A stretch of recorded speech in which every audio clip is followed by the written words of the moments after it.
the PTS, you would have got an email about it. Check your email. Lesser vehicle called by Mahayanic Buddhism the vehicle to moksha. Okay, now yesterday prelims test series PTS. Yesterday we discussed the doctrines of Jainism. We did Buddhism yesterday, and within Buddhism we understood the three ratnas, the three ratans of Buddhism. Thereafter, questions from Mahajan Pata come for match the following. Yes, why not? But haven't come till this point. Can be made like that, can come at any point of time like that. Don't worry about that. See, first stop obsessing over questions. Because the purpose of studying ancient and medieval is not just to do questions, is to create a base for art and culture. So your obsession with questions, the thirst will be gone, but right now concentrate on what really matters.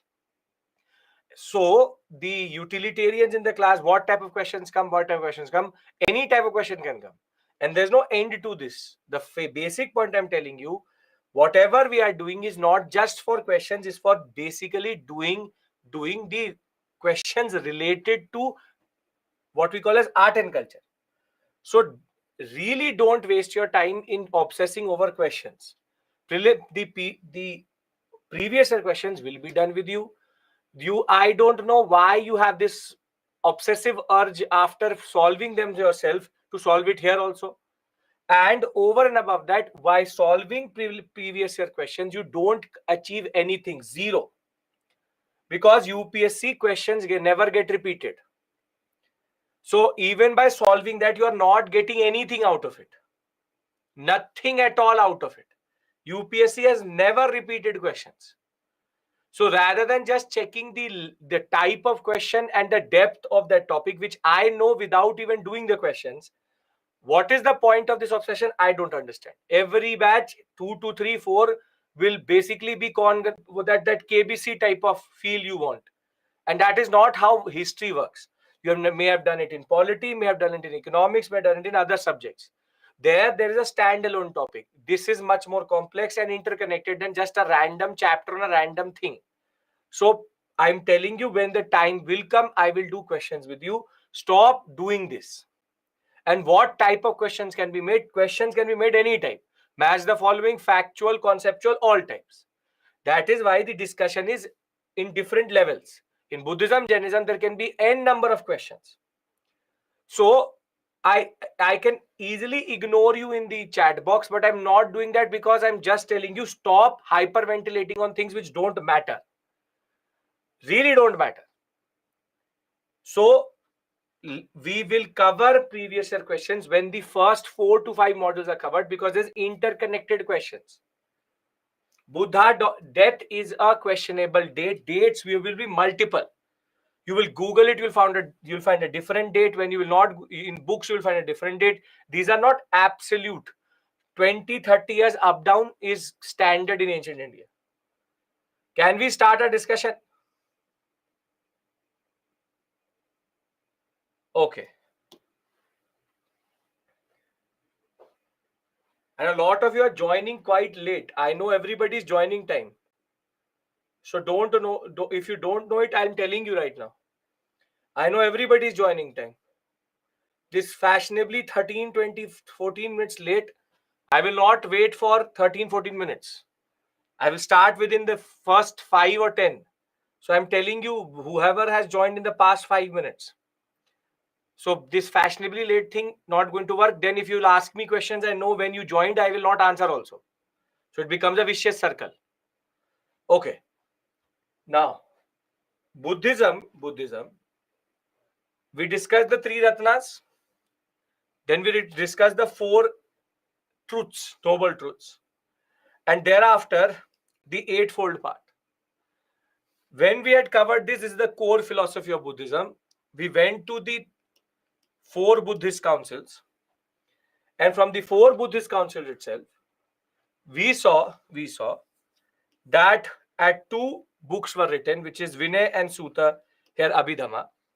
And 2 and 4, you have the splits. One Theravada and Mahasangika, the other one Mahasangika splitting up into Mahayanic and Hinayanic.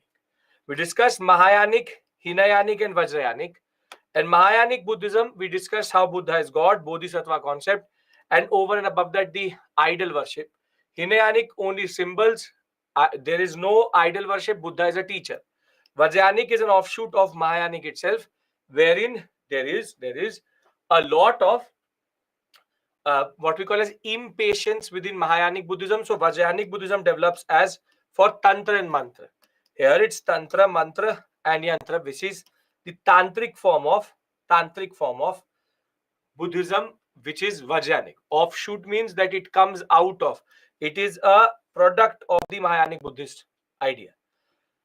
Now, within Jainism, we understood that Jain philosophy is quite old according to Jain mythology itself. And Jainism philosophy is linked to a person called Rishabhnath. However, when Rishabhnath was alive, there was no need for making a religion. And that is why next 23 Tirthankars or Jinas did not institutionalize. But when it came to the 24th, which is Mardhaman Mahavir, the 25th Jina never came, and therefore the 24th Tirthankar, which is Vardhaman Mahavir or Mahavir itself, he will institutionalize Jain religion itself. So Jain philosophy is quite old, but Jain religion is a contemporary of Buddhism itself. And we also understood how Jainism is a very difficult religion to follow, because the rules and regulations for the monks is very, very difficult, wherein you have the 5 Mahavrats which you have to take. And we discussed that how these Mahavratas or the Panch Mahavratas, the 5 promises which they have to make, are quite difficult to follow generally. From ahimsa to not uttering any falsehood, to not steal anything, to have a celibate life, and to not possess anything. Monk's life is very, very difficult. These are not the vrats which the people take, but this is the monks which they take. People have to follow certain rules which are called anuvratas. Anuvratas means diluted form of this. But because Jainism is uncompromising on violence, the issue was that it never became very, very, very popular with rulers. Rather, it was popular with the merchant community, not rulers. And Jainism generally is much, much, much less popular than Buddhism because of its very difficult rules and regulations, from vegetarianism to ideas of not hurting animals and plants, to renunciation, and the fact that you have to be very clear. You have to be very clear how you live life and how you conduct yourself. Inner purification, the idea that before you became a Jain, everything was a sin. Karma is sin itself. In turn means that there's an obsession with inner purification, an obsession with the fact that you have to, in a way, self-punish. Punishment of the self is a way of cleansing of everything. So cleansing or self-purification via what we call as self-penance is something which is quite important. Is something which is quite important that way, which is the idea that in Buddhism there is meditative positions. There's a meditative idea. Here it is about, in a way, that is why Salikhana also exists, wherein you die of fasting, wherein you give up everything, and when you give up food also, you go to samadhi in that sense. So very simply, Jainism is a very, very, very difficult religion to follow generally, and that is why it was not that popular as Buddhism. Buddhism became very popular, Jainism did not, because of the anuvratas and the mahavratas. Very, very difficult that way. And in that sense, becoming a Jain monk is also quite difficult.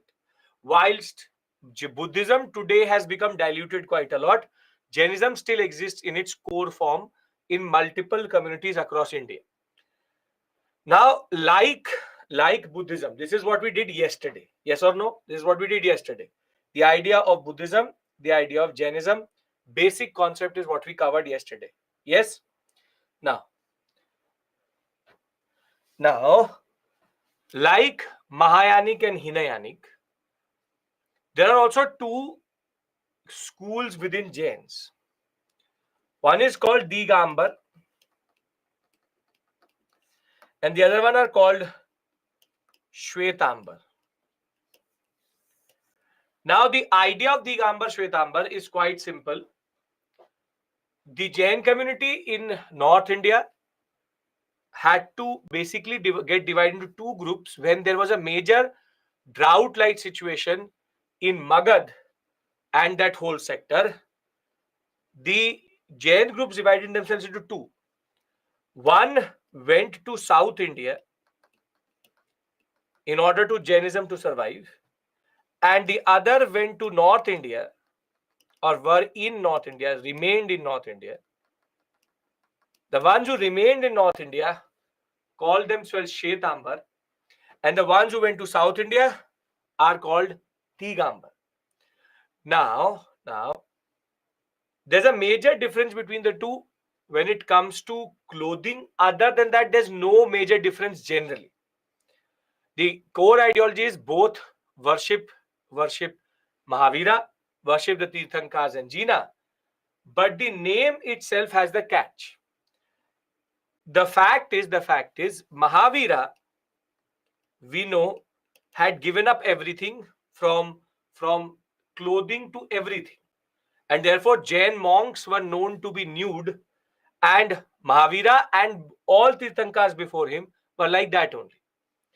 Now, Digambars believe that how Mahavira was nude, we also should not wear clothes. And that is why they are called Digambar. Dig means the sky is their cloth.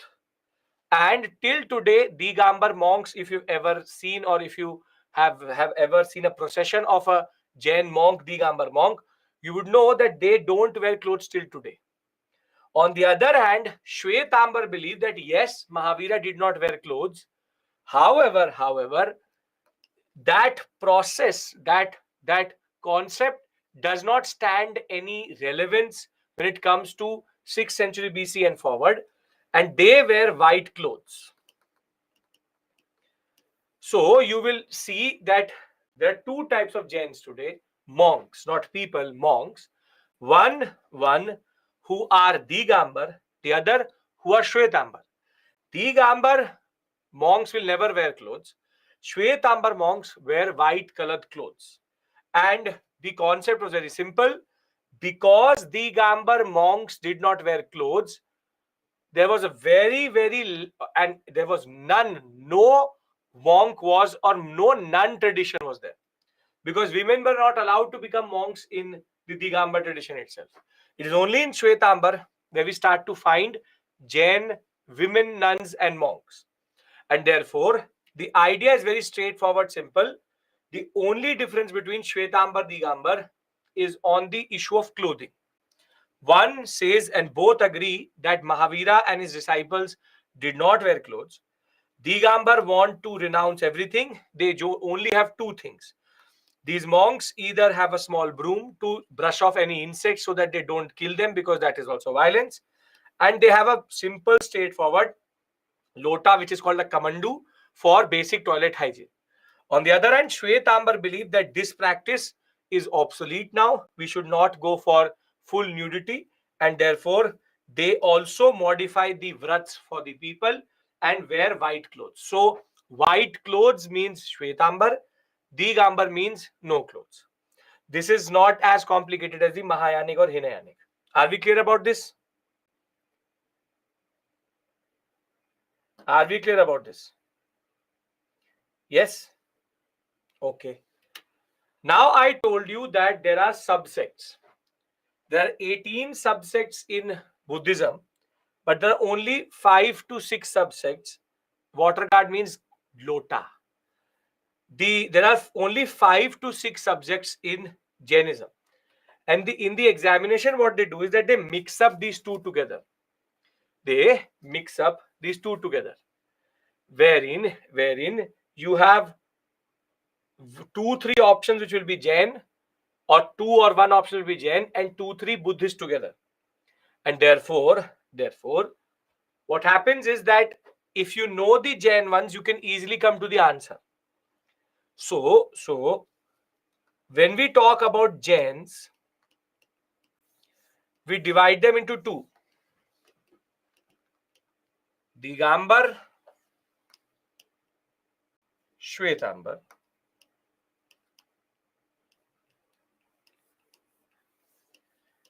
Digambar, Shwetambar. And Digambar, Shwetambar are further divided into 3 groups here, 3 groups here. Here one is called Mool Sangh. Mool Sangh means main old group. And then you have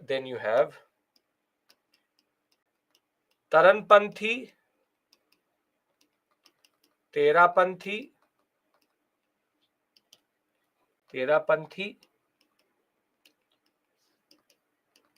and Bispanthi.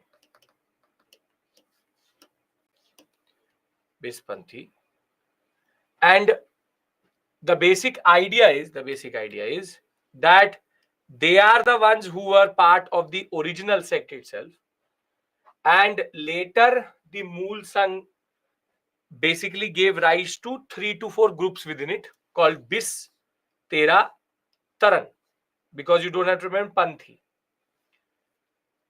Now Shwetambar has more. Shwetambar has 3, and they're quite different to each other. One is called Murti Pujak, then Sthanakvasi, and Terapanthi. Now the concept is, as the name itself says, Sthanakvasis worship monks. They worship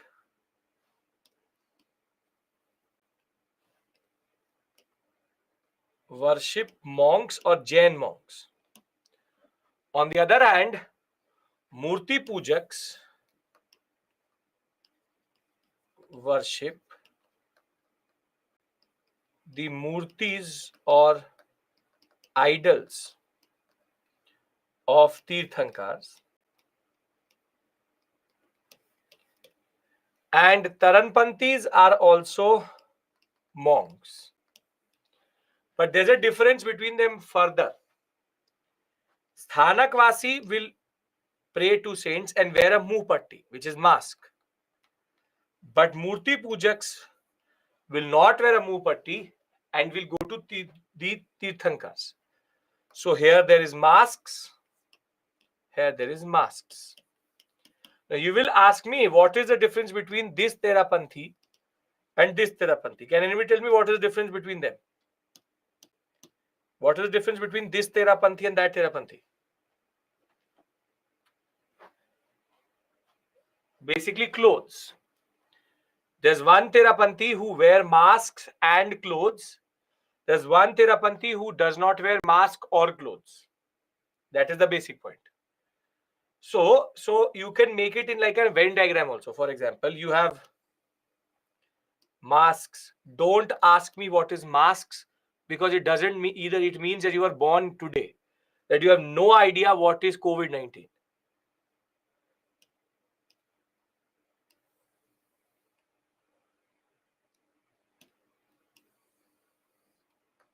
Clothes and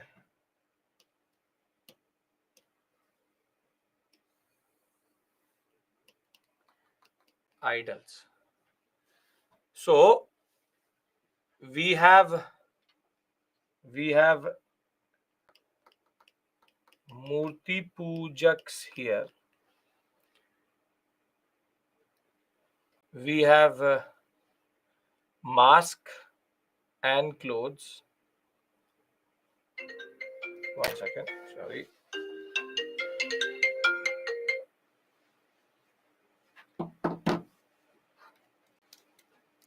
Murti Pujak, only murtis, and they wear clothes, so we have to put it here.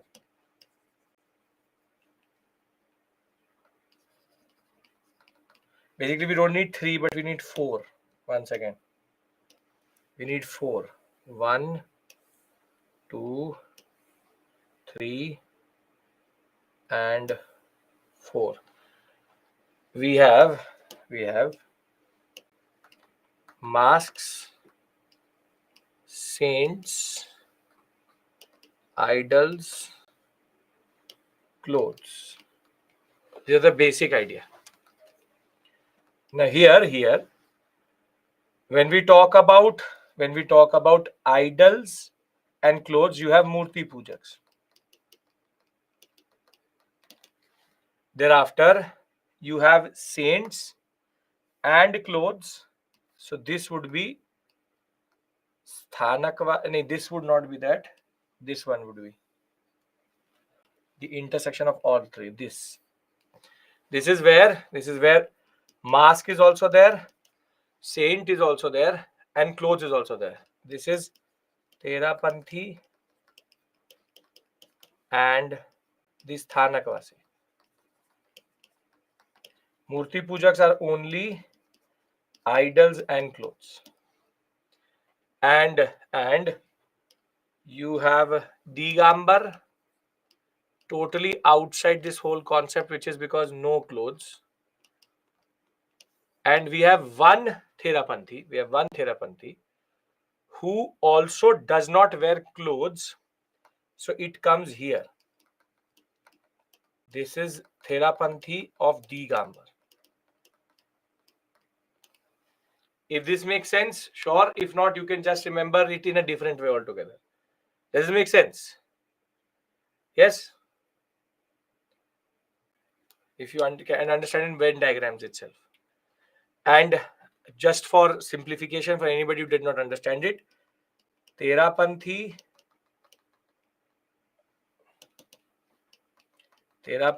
can be 2 types, Digambar and Shwetambar. And here there are monks, and masks. And thereafter you have Sthanakvasi, which is monk plus mask. And Murti Pujak, which is Tirthankar and no mask. Now clear if you find that Venn diagram difficult. Right? Okay. Done? Can we move on?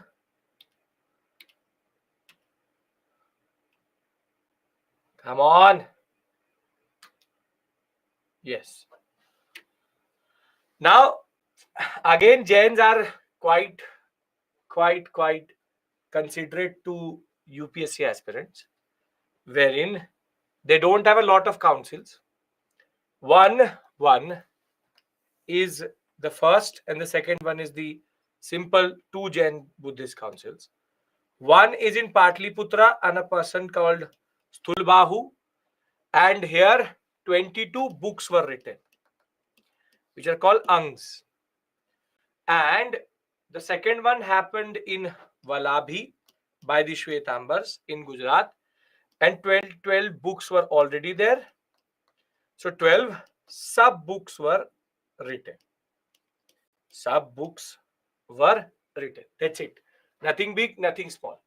And when we'll do art and culture, literature part, I will discuss with you Buddhist and Jain literature. Because if I start to do Buddhist and Jain literature here, you'll most probably faint. So I pick that up and do it separately. All is going on with, yes, parallelity to Buddhist timeline. Everything is parallel to Buddhist timeline.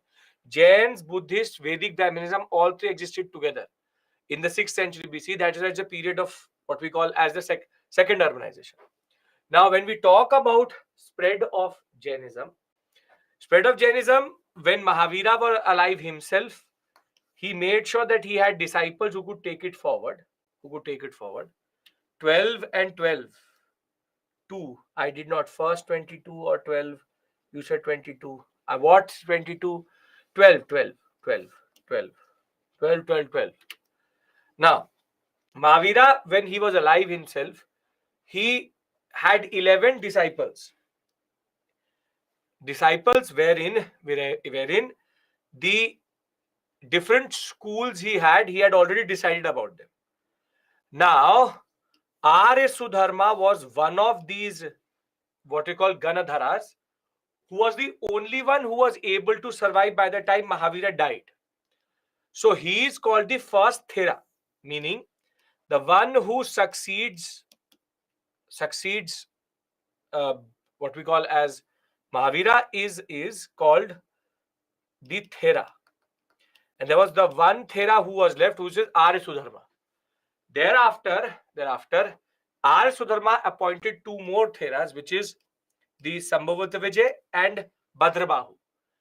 There are only 2 to 3 very celebrated kings who became Jain. One is Udayan, who's the successor of Ajatashatru, and Chandragupta Maurya, who is considered the founder of the Mauryan dynasty, which we have to discuss in the next 5 minutes itself. And Mathura and Ujjain till today are considered two very important areas for Jainism. Now, we have covered module number 3 properly. Now, this is the heavy 3 modules. We started at prehistory. We covered Indus Valley civilization. We covered Vedic age. And after Vedic age, we had a standalone topic on called Buddhism and Jainism. Now, Buddhism, Jainism is the only standalone Ajivikism with it, the only standalone topic which is religious history. And we come back to module number 4, or rather module number 4, and we now go into 3 modules which are basically all political history, which is basically the purpose of ancient India. We do Maurya, then we do post-Maurya, and then we do Gupta. These are the 3 main modules which are left. Mauryas being the last heaviest because there are terms here and there are books here. The most questions are made out of post-Maurya because there are not 1 but 6 to 7 different dynasties here, which a lot of students don't know. And thereafter, Gupta and Vakataka is again a standalone topic. But by this point of time, things will become quite interesting. From this point, we will be discussing what we call as caste formation. Here we'll be discussing the concept of Puranic Hinduism. And as soon as I go into post-Gupta, we will be entering into early medieval or medieval in that sense. So by next week, we'll be doing medieval. And these are the only 3 which are left. Now, when we talk about Mauryan dynasty here itself, we have 3 basic things which we have to cover here. One is called Alexander's invasion. Then you need to know the sources of Mauryan period. Thereafter, you also need to know the political history, which is very easy, 3 rulers. Then the big topic is Ashokan Dhamma. And last is administration. Once we are done with this, once Maurya is completed, in post-Maurya, I'll go to South India and bring the story till Maurya. Megalithic, Sangam, and then we'll take Indo-Greek, Shaka, Kushana, that together. So don't worry, where is Megalithic? I know where is Megalithic, and Megalithic I will do with you. Right now, I'm concentrating on North India. If you can see, from IVC to Vedic to Buddhism, Jainism, I'm right now just in the northern sector. Southern sector, something else exists, which is called Megalithic, which I will discuss with you once we have reached a certain point. Once we reach 184 BCE, which is the decline of the Mauryas, then I will go back and bring the timeline together. Because if I do both together, it will become too heavy. So, we have finally finished module number 3, Buddhism, Jainism module. You want to do a thesis, become a Buddhist and Jain monk yourself. It is totally your call. I'm not going to discourage you from doing that. But for the purpose of the examination, what we've done is more or less enough to do any type of question. Questions I will show you once we've covered this module, because then I can show questions where there are intersectionalities, which I will do with you specifically. Thereafter, the modules are now a little bit more political and a little bit more theoretical. Can we now start module number 4? 3 modules, main 3 modules done. Yoga and all the 6 schools of philosophy, art and culture. We'll discuss that. Ekta, firstly, stop typing in all caps.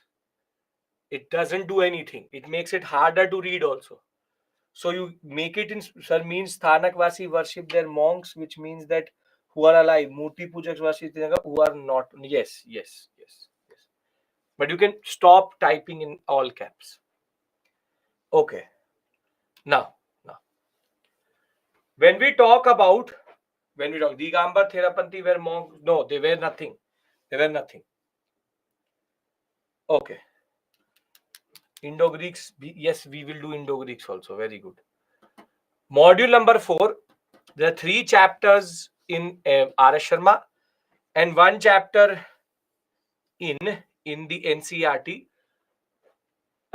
This is a very interesting module because mostly everybody knows about Ashoka. So people have a little bit of idea. But first, let's talk about Alexander.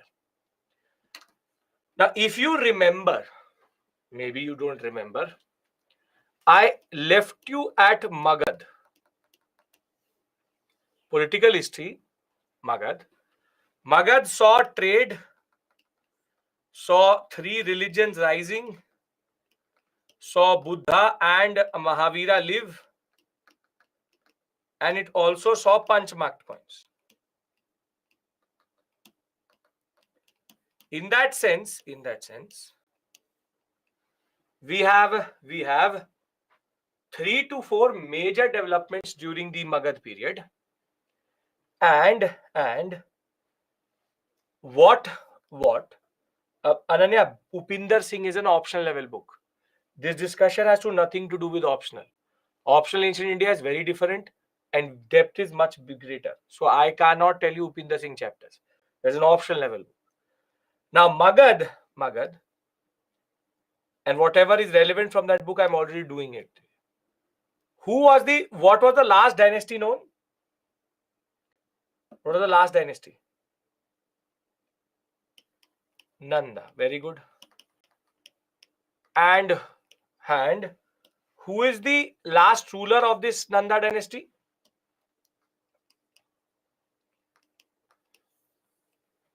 Very good. Dhanananda. Now, this name which you remember, it will help you in the next story which I'm discussing with you. Now, in order to understand the Mauryan dynasty, you have to understand the story. And that story is that Mauryas had a lot of sources which were Greek, which is, for example, Megasthenes, Strabo, Arrian, Pliny, multiple texts which were basically Greek. And now we need to know why is that there were Greek sources about the Mauryas, and what is the context for that, and how is that some Greek dynasty was hovering around the Indian subcontinent at this point of time. Where does that connection come from? And for that, we have to go a little bit outwards into the world and look at Central Asia. Now, I'm going to make you imagine something. First, we'll do it in a imaginary map form. Then I'll give you a flow chart. And that should be enough to answer any question in the examination with regards to Alexander, or what is called the Macedonian invasion. So you just have to first listen to me, imagine with me, and thereafter I'll give you a flow chart with all the details. Now the concept is very simple. There's a river here. Generally considered very important. Lifeline of Pakistan, which is the Indus River. Now the Indus River has a lot of tributaries. One is Jhelum, Chenab, two very important. But one river which is Beas. If you cross Beas, you basically enter into India properly. If you enter Beas, you basically enter India properly. Till Jhelum, Chenab, Satluj, or these are not the right locations. I'm just putting them on the map itself. From Ravi to Satluj to Jhelum, Chenab, Beas. Beas is the innermost. Now, to the east of the Indus River, you have the Dhanananda Nanda dynasty, which is basically Magad.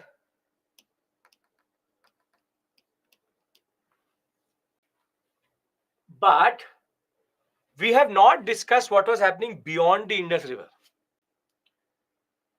To the west of this river, there used to be a very big dynasty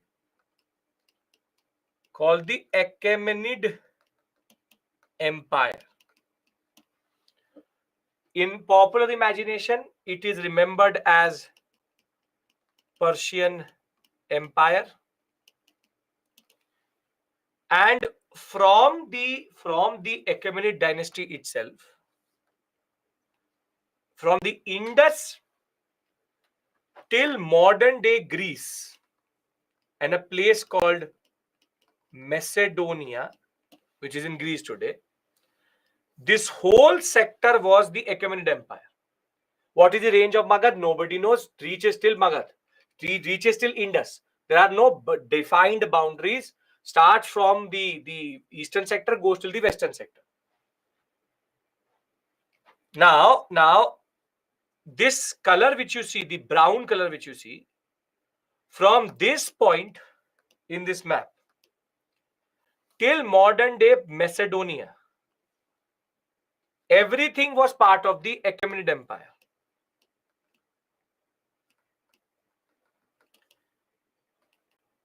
They used to rule from Iran, and it's a proper Persian Empire coming from the Iranian sector.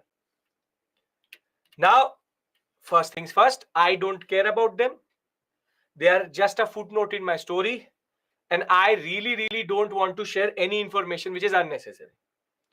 So for your understanding, there's something called the Achaemenid Empire which is there, which is ruling from the Indus River till the Greek sector, which is Macedonia. Anybody has any issue in understanding what is written on this slide? Who is the ruler? What is the ruler? What is empire? All these questions are immaterial. I have no purpose of telling you that also. Okay, very good. Now, Macedonia at this point of time is ruled by a person called Philip. The ruler is Philip, and he has been defeated by the Achaemenid Empire. Now, in 335 BCE, the configuration remains the same here. The configuration remains the same here.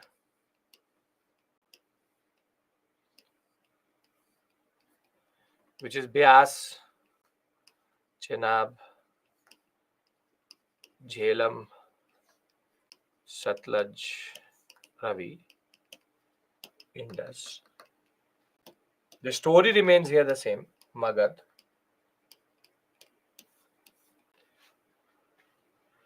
But what happens is that in Macedonia, the son of Philip, name Alexander the Third, also known as Sikandar in India, Alexander will rise. And Alexander, I know Karaku, the river order is Completely wrong. 0. 0 out of 100 in geography. No issues. History teacher. Okay. Now, either you don't listen to me or you get something out of it. I told you that the order is random. Now, Alexander will rise in the Macedonian sector. And thereafter, he will start to now fight against the Achaemenid rule. And the ruler here is called Darius, who is the ruler of Achaemenid Empire. Now, he will now start to expand into the areas which used to be previously the Achaemenid dynasty. And this map shows that route which he took. For example, he started from modern day Macedonia, Battle of Issus, Battle of Gaugamela, and Battle of Susa and Persepolis are generally considered very important. But Alexander basically is expanding at a very quick rate, very quick rate. And he, by 327 BCE, has reached the Indus. Whatever happens in between is of no purpose to me because we are doing Indian history, not Central Asian history. The simple point is Alexander will rise and start to defeat the Darius I empire, and he will reach till the Indus by 327 BC. Anybody has any issue in understanding this? He rises from Macedonia. He's the son of Philip. Alexander fights back and reaches till the Indus. Because from here it becomes quite interesting. No issue. Perfect. Now, Darius is the ruler of the Achaemenid rule. Now, between 327 and 326 BCE, something very interesting is going to happen. Who reaches Alexander? Now I'll zoom into this sector a little bit. And we are more interested about through two areas.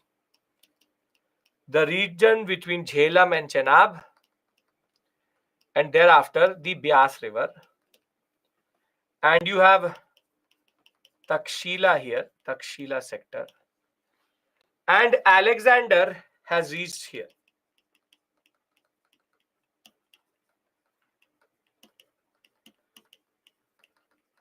Now, Alexander has been expanding very quickly. And he has a territorial ambition that he wants to enter into India and conquer it. Now, in order to do that, there are two rulers who Alexander has to face. One is called Ambhi and the other one is called Porus. We don't know what is the exact location of Porus's empire. Just we know that he is between Jhelum and Chenab. And we also don't know what is the exact location of Ambhi. We just know that he is in Takshila sector. Now, as soon as Alexander reaches Ambhi, Ambhi gives no resistance. And Alexander is able to take Ambhi's sector. Ambhi basically gives up. He gives no resistance whatsoever. No resistance. Rather, he will become a part of Alexander's empire. Now, Porus or Puru, called in different texts different things, he will not be the same. And when it came to crossing the Jhelum and Chenab, Porus gives very strong and heavy resistance. very strong and heavy resistance. And it takes Alexander 3 months to defeat Porus. Porus will be defeated in what is called as the Battle of Hydaspes. Hydaspes was the name given by the Greeks to the Jhelum river itself. He will get defeated. And now, very decisively, Alexander will reach the Beas. Alexander has reached here. Now, Alexander was very happy and very impressed by the resistance provided by Porus. So he does not kill Porus, but rather restores Porus back his dynasty and his area, saying that you should be a part of the Alexander's empire. So in 326, he will basically be sitting at the Beas river, having crossed the Jhelum river. Now, very decisively, Alexander knows that the next person he faces is Dhanananda and the Magad Empire.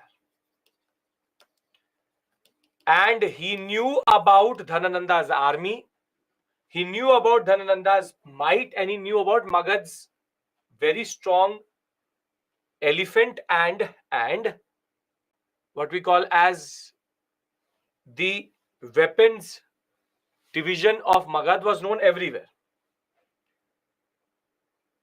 Now,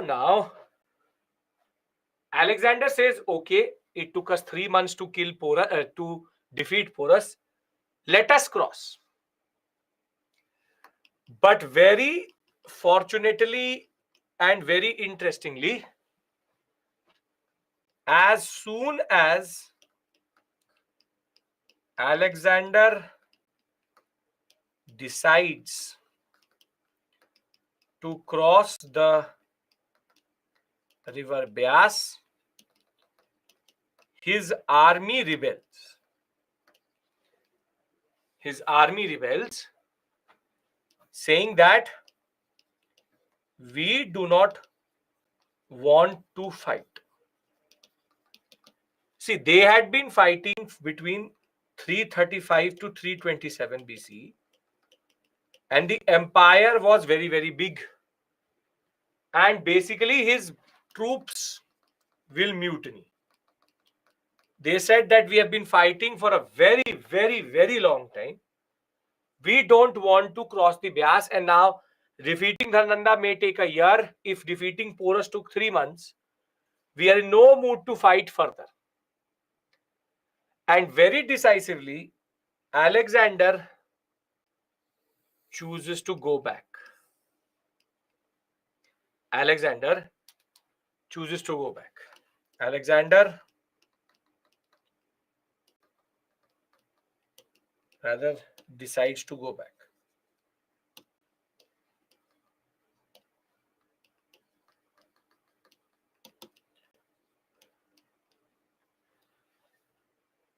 Now, this is a very important moment because Alexander crossing the Beas River could have meant anything. We could have been speaking a different language. We could not have been speaking a different language. Dhanananda was strong, but not as strong as Alexander. And Alexander defeated much bigger armies than Dhanananda. It is the fatigue of his army that they did not want to enter India generally. Now, the point is that nobody knows what would have been the impact of that.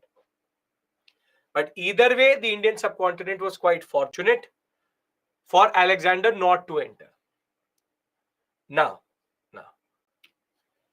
this is fine. This story is fine. I'll give you a flowchart also. I have to now just create the context in which Chandragupta Maurya will rise, which is important. Are we clear about this? Act 3. Yes? Okay. Now,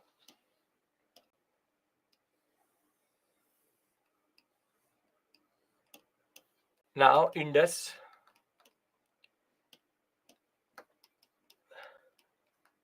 Dhanananda. Yes, the soldiers were homesick. Dhanananda is here. Magad. Now, when Alexander went back, whilst he was going back, he gave this sector to his governor. And the name of that governor is Seleucus Nicator I. He is Seleucus Nicator I. Seleucus Nicator I. Now, two things will happen simultaneously. One thing, which is Alexander will die.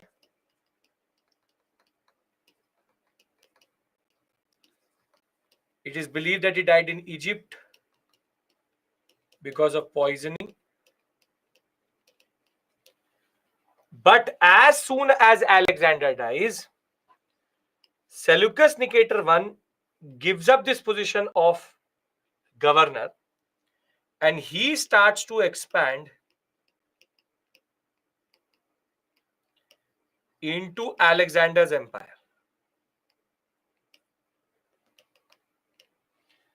And what he is able to establish,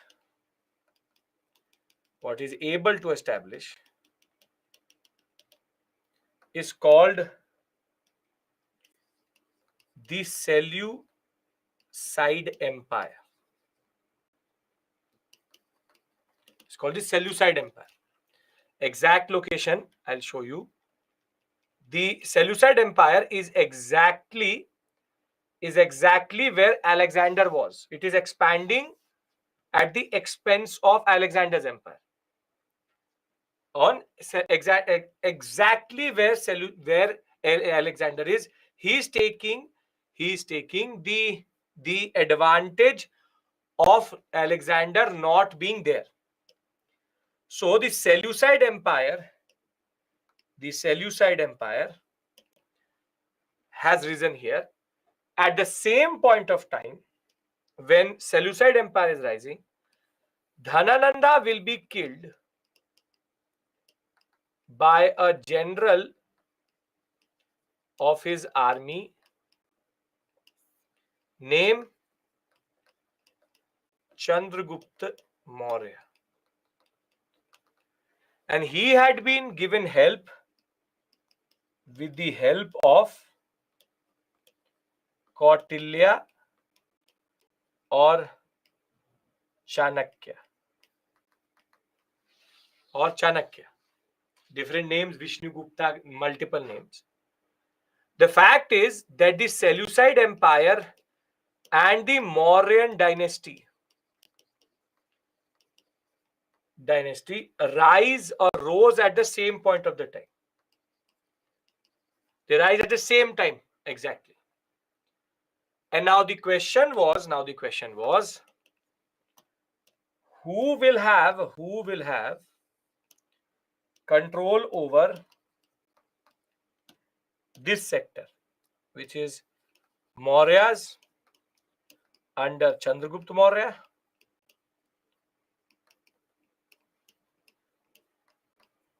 and here you have Seleucid Empire. And they are fighting for this sector. Who will have control over the Indus and beyond? And basically here, Seleucus Nicator I versus Chandragupta was on. But both the rulers realized something, which is that it makes no sense to fight over this sector when the Seleucid Empire can go this way and the Chandragupta Mauryan Empire can go this way. And what happens is that Seleucus Nicator I marries his daughter Helena to Chandragupta Maurya,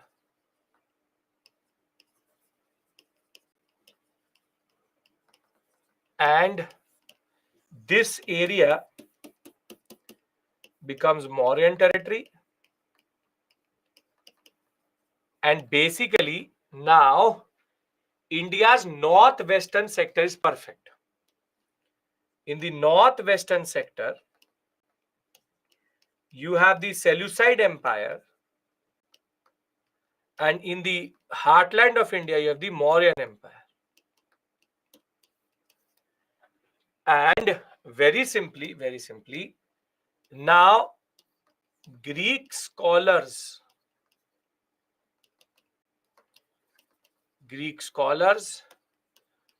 and ambassadors come to Mauryan Empire, and the first one such was Megasthenes, then Strabo, then Justin, then Arrian, and then Pliny.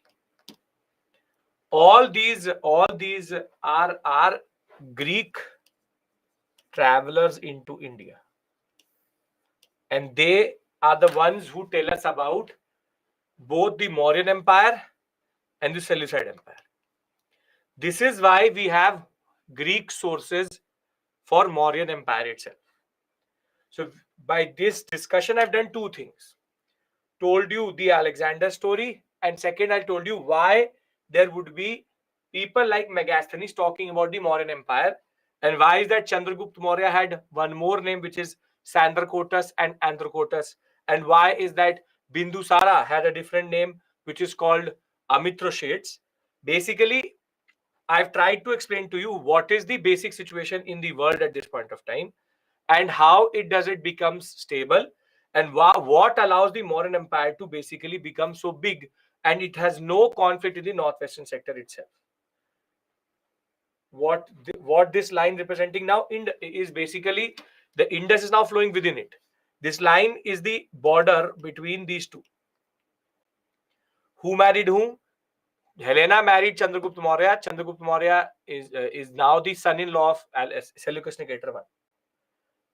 Seleucid Empire was taken over Mauryan Empire after marriage? No. Only this sector. This is the disputed sector. This much is taken by Mauryans. Mauryans are happy to sit here, and the Seleucid Empire goes this way towards where they came from, and the Mauryans start to go in that direction. Mauryans go to start to this direction. If this makes sense, I'll read the story out, then I'll give you a flow chart, and then we can go further. Another name in what context, I will tell you that when it will come to it. Okay. Now, I'll read the story out, then I'll give you the flow chart. Now, Alexander III was the son of Philip, the ruler of Macedonia. He succeeded his father by 336-335 BC. And the Greeks were now trying to push the Persians out of this area. The rivalry will now become very big under Alexander. And Alexander will now start to defeat no one else but the ruler Darius of the Persian rule or the Achaemenian rule. He will beat him at the Battle of Issus and take Gaza Strip, Egypt, Babylonia, Susa, and Persepolis. And in pursuit of doing that, by 327, Alexander reached the northwestern sector of India and now was looking towards the Indus River with multiple independent kingdoms there. Among there were only two major rulers. One, the ruler of Takshila, Ambhi, and the other one, Puru or Porus, who ruled between the Jhelum and the Chenab. These two rulers were the only resistance Alexander could see before he could enter through the Khyber Pass itself. And when it came to resistance, before meeting Porus, Alexander marched into a Takshila, and Ambi readily accepted Alexander's overlordship, giving nothing. On the other hand, Porus gave very strong resistance, though he will be defeated at this what is called as the Battle of Hedipus. The fact was that Alexander was impressed by the bravery of Porus. He made friendship with Porus in an unknown country. We don't know. We just know that it is this basic sector here. He made and Alexander marched through the streams of the Indus as far as its delta.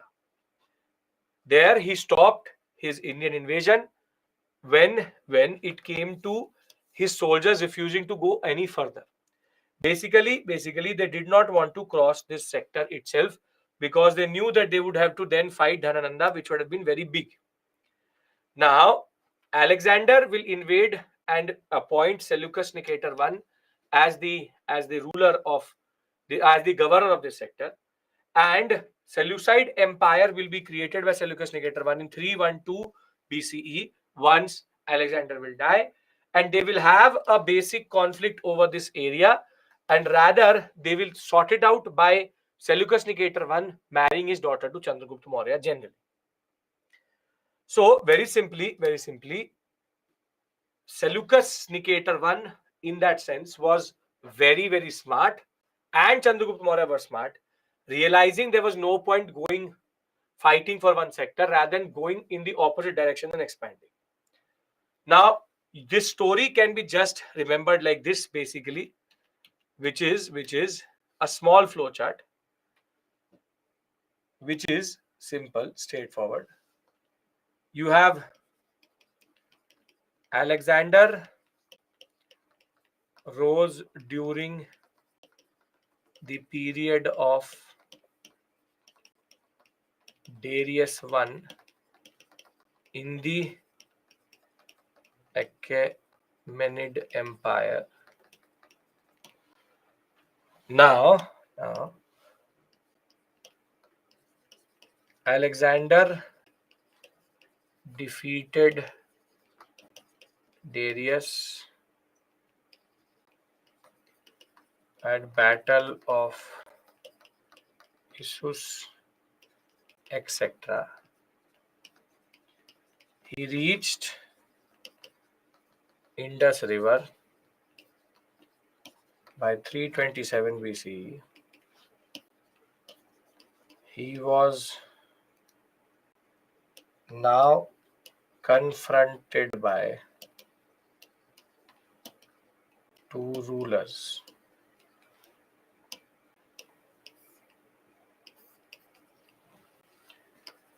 Ambhi did not give any resistance, gave up on Takshila. Porus fought bravely, defeated eventually by Alexander, ruler between Chenab and Jhelum.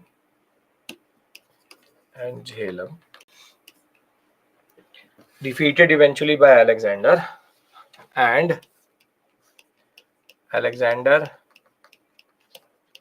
restores Porus and now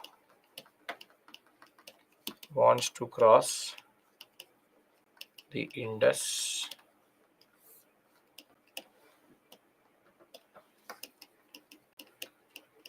His army mutinied or rebelled,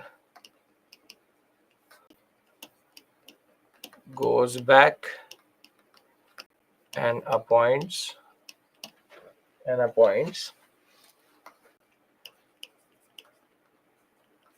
Seleucus Nicator I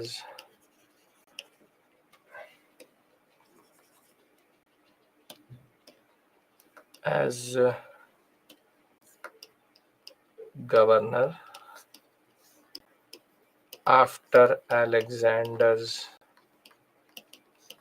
death. Seleucid Empire is formed.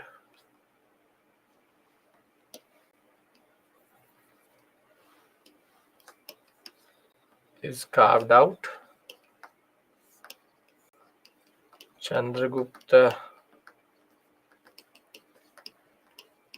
Maurya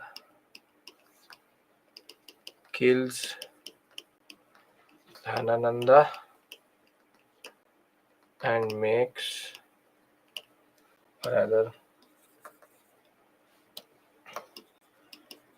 establishes Mauryan Empire. Matrimonial alliance. Helena marries Chandragupta. This is basically the story. Make sense?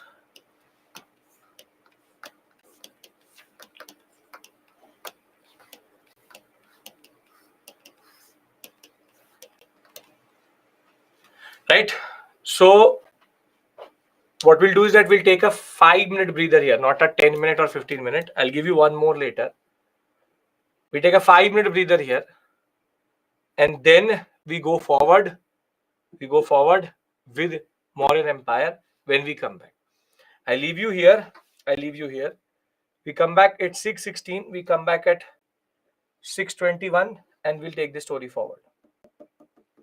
Right? Okay.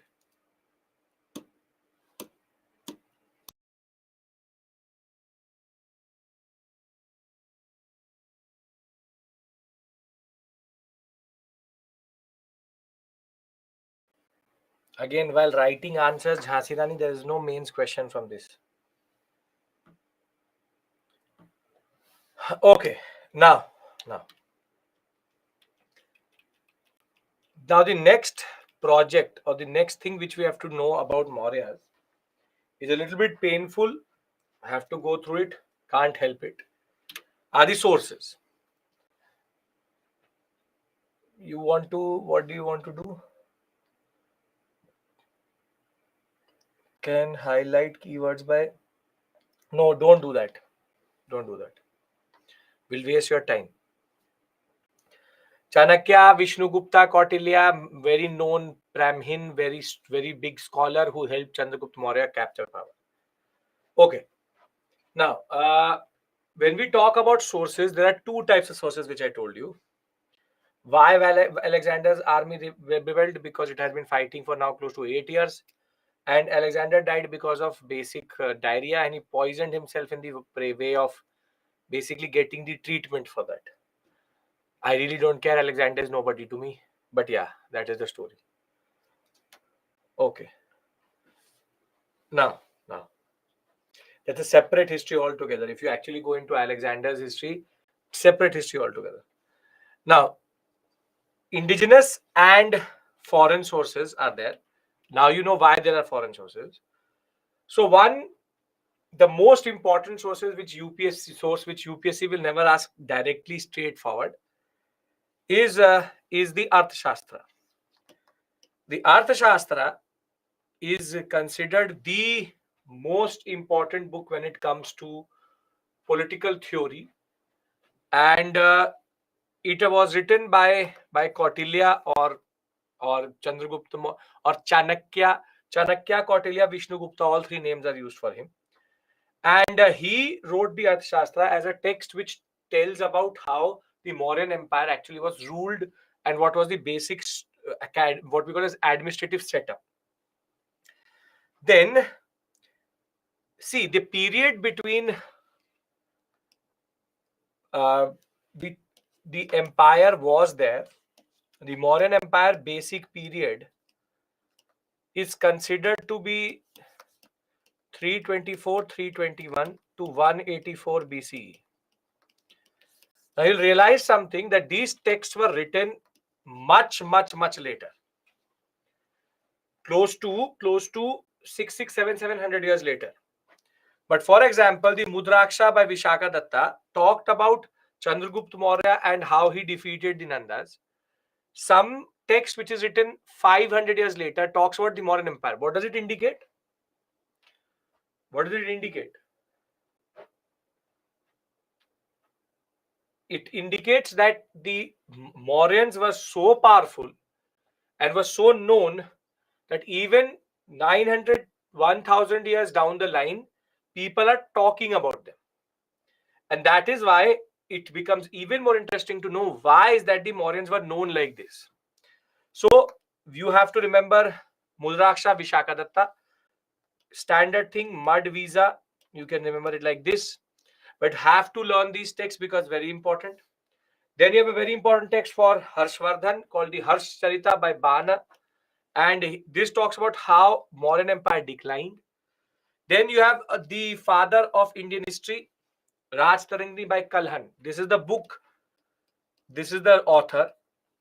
Raj Tarangini by Kalhan. Kalhan wrote the history of Kashmir and how Ashoka developed the Srinagar sector. Then you have the Puranas, which are Hindu texts. Then you also have the Jatakas, which are Buddhist texts, which talk about the basic conditions during the Mauryan period. Not have to remember this. You have to remember this for sure. 1, 2, and 3. And there you have Hemchandra's Pratishta Pravan, which is a Jain poet talking about how Chandragupta Maurya converted to Jainism and did Salekhana. This also becomes important. Now, the way you can remember is very simply Mud Visa. Then you have Harban. Then you have Raj Kal. If you'll make these small types of what we call as acronyms, it will help you generally. This area has a lot of text and a lot of terms. The last major area, which is like this, because the Arthashastra gives us a lot of terminologies, so you have to remember it for the examination. Now comes the foreign sources, which are also quite a lot, which is the 4 Greek sources. Indica by Megasthenes talks about the Mauryan administration like Kautilya. Then you have Strabo, Justin Arayan. Have to remember this S-Jap, MS-Jap, which is Megasthenes, Strabo, Justin Arayan, Pliny. And Strabo talked about how Helena was married. Justin talks about how Sandrakotas. Sandrakotas is the name of Chandragupta Maurya. In Greek text, he's called as Sandrakotas. What type of questions can be made from this area? Match the following. Has come this year itself, 2023. I will tell you, I'll show you that question. But the problem is 2 options are from this period, 2 options are from the Gupta period. So the questions are straightforward. They can give you match the following, this pair, that pair. Is the pair correctly matched or not? Standard questions can come from this area. Then you have Arayan. Arayan talks about Nanda's army when the Greeks had reached there. And Pliny talks about how the Mauryas had a very big army. Now, don't go by the numbers too much. 6 lakh infantry is a very big army, but don't go by these numbers, inflated numbers. Then we also have 3 foreign travelers from China. Fahian, Hunsang, Itzing. FHI, remember this. Fahian, Hunsang, and Itzing, all Buddhists. Not Singh. Itzing came to India and went to one of the more important universities. And for example, Itzing was in Nalanda. Previously, Huansang just wanted to roam around in India generally. And Fahian also came. All three refer to the Mauryas, specifically Fahian and Hunsang. Hunsang talks about how Ashoka got influenced by a small boy monk, which is Upagupta, who made him convert towards Buddhism. We also have Selenes, which is Sri Lankan, and Tibetan sources, which shows you how Ashoka had expanded Buddhism so much that there were multiple texts coming from multiple areas. The Buddhist source, the Maha, the Deepa, and the Kula all talk about how Ashoka sent his children Mahendra and Sangamitra to Sri Lanka. And the Divyadana talks about how Ashoka sent different ambassadors to Tibetan sector to spread Buddhism. All of these texts remain relevant for you. If this makes you a little bit nervous, have to learn one each day. Don't have to do it in one go, but this is an area, this and Guptas are an area where the sources matter. A very standard question comes in. You don't have to worry about that generally. So before we go into polity, what I've done with you is very simple, straightforward thing, which is I've discussed with you Alexander, I've discussed with you the sources of Mauryas, and I've just discussed with you how does Chandragupta Maurya establish the Mauryan Empire. Are we clear about these things? 3 things, straightforward 3 things. Yes? Okay. Now. Panijashtadhyayi written later. Will not talk about Mauryas too much, but the post-Mauryan period. Okay, now one thing is very clear. I'll give you a break. Don't worry. Next 10 minutes. Let me cover a certain portion.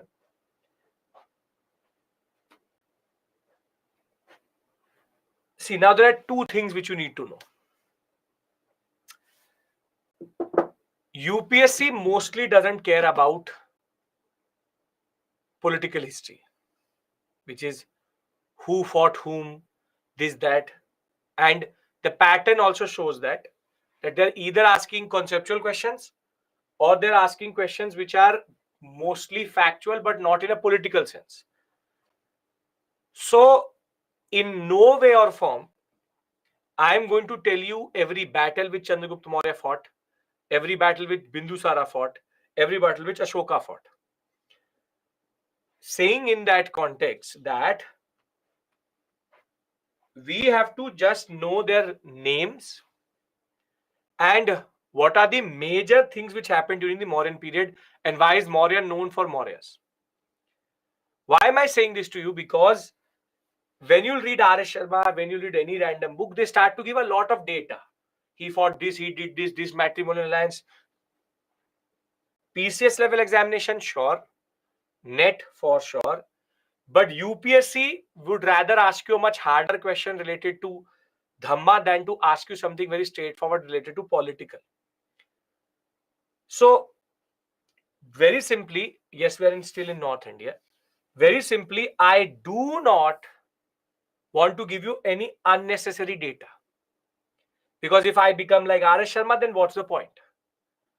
So your idea has to be very clear. Whatever I have given you in this PPT and whatever I'm going to discuss with you about them is more than enough to answer any political question if it comes. Other than that, you are really, really into Chandragupta Maurya. You want to really go and do a thesis on Bindusara. Sure. Totally your call. Totally your call. And I'll be happy to suggest you books also. But my discussion here is not going to go into that section. Are we clear about this? This is not just for this period. This is for all periods. I will not go into, for example, I don't do, for example, Akbar's every campaign I don't do because that's not important for you. We need to know where to draw the line. And I'm drawing the line here. Whatever we do in class is more than enough. And that is perfect. And don't watch serials for history. Bimbisara, Bindusara, I don't know, Chandra Nandin, whatever it is. Don't do that. All of that is all made up crap mostly. So don't have to do it. Okay. So please, to stop watching movies for history, enough books are there for that. Now, when we talk about political, what is more important than administration, Dhamma, ideas of Dhamma, what is the concept of Dhamma, Dhamma's principle? You will see whatever is important, I will do it with you. Panipat is medieval. Okay. No, 2016 ka ho ya 2023 ka ho, doesn't matter. It will be crap still. Okay. Now, in political, there are all the rulers. The first thing is, I don't want you to do this. These don't matter to me generally. What matters to me is that you remember the 3 to 4 major rulers. Chandragupta Maurya, everybody remembers. And Bindusara. And yes, Sania, Bindusara and Bimbisara are different. First thing I told you about Bimbi was that he's a Haranka ruler, he's a Magad ruler. This is Bindusara and that is Bimbisara. Then you have to remember Ashoka. And for the sake of art and culture, also remember Dasharath. And thereafter, I don't care about Sampriti and these people. I just care about Brihadarath. Why do I care about Brihadarath? Because always first and last ruler is important. Because he will be killed by a person called Pushyamitra Shunga to basically launch the next dynasty. Chandragupta Maurya, Bindusara, Ashoka, Dashrath, everybody can remember. Dashrath because of Ramayan, Ashoka everybody knows, Bindusara, okay, Chandragupta Maurya everybody knows. Brihadrath is the only one which you have to remember. Now, I will say one thing to you, which is very simple, straightforward. There will be a certain feeling which will come inside you right now, which is why? Why should I learn it? Or there is too much facts, sir. My head is going around. The world is turning around. Dunya ghum rahi hai. I cannot manage it. Right now, simple point with regards to that is, firstly, you're not an American or an Englishman that words like Dashrath and Brihadrath become too hard for you. Sir, I can't learn Brihadrath. Brihadrath hai. So Brihadrath, I'm not able to understand. Don't do that. So don't think that these are words which are totally alien to you. First thing. Second thing is, if you're ready to learn articles, if you're ready to learn forests, if you're ready to learn rivers, if you're ready to learn national parks, world wildlife sanctuaries, if you're ready to learn different articles, COM, these, that, then you can learn this also. So don't close your mind here. You have to do it as part of your preparation. And I'm trying to minimize it as much as possible. Minimize it as much as possible. Every subject has ratification. Don't give me this myth and this jhasa that I have not learned anything anywhere. Only history I have to learn. Don't give me this. So never. Because I also know what the UPSC syllabus is and how much you need to learn in, for example, international relations, or you have to learn in polity, or in economy, or in geography, or in any other subject. So if you're ready to learn there, you should be ready to learn here also. So I am not going to, very simply, I am trying to minimize it as much as possible. Basic mistakes is you start to learn years. I'm not trying to do that. I'm basically giving you the least possible facts to do ancient India. Are we clear? Yes? Only these 5 to remember? Yes. If you are extremely enthusiastic, have nothing to do in life, learn the others also. Okay. Now, one of you asked me what is the territorial expanse or how big is the Mauryan Empire? And the concept is very simple. The Magadh area under Bindusara started in this small area. By the time we talk about Dhanananda,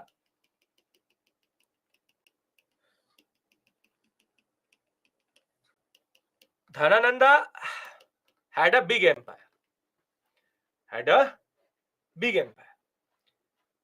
Bimbi, yes, Bimbi. Said something, wrote something else. This is under Bimbisara. Now, Dhanananda, the empire is much bigger. Both are not the same. Bindu, Bimbi. This is Bindu. This is Bimbi. I said Bimbi, wrote Bindu. Now, Dhanananda. Now, by the time Chandragupta Maurya captures power, he is able to take most of this sector.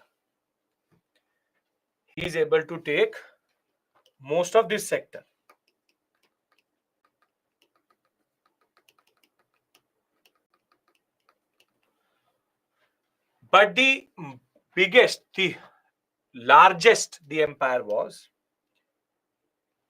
under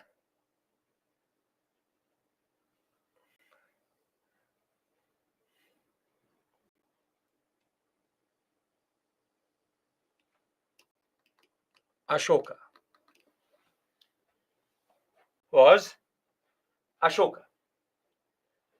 The Mauryans are known to be the only centralized pan-Indian empire of the subcontinent. Meaning, except for this sector, which was basically under the Sangam polities, which I will discuss with you tomorrow, wherein you have the Cheras, the Cholas, but the Cheras are not called Cheras here, but they're rather called Kerala Putras, the Pandyas, and the Cholas. Other than that, not Raja, this is early Chola. Other than that, pan-Indian means whole of India. Why am I saying this to you? Because never ever, neither the British were able to do what the Mauryans were able to do. Maurya, Gupta, Samudragupta, whatever Gupta you want to talk about Chola, talk about talk about, for example, Delhi Sultanate, Muhammad bin Tughlaq, Alauddin Khilji, talk about Akbar, talk about any of the Mughal rulers. Even British India was not this big.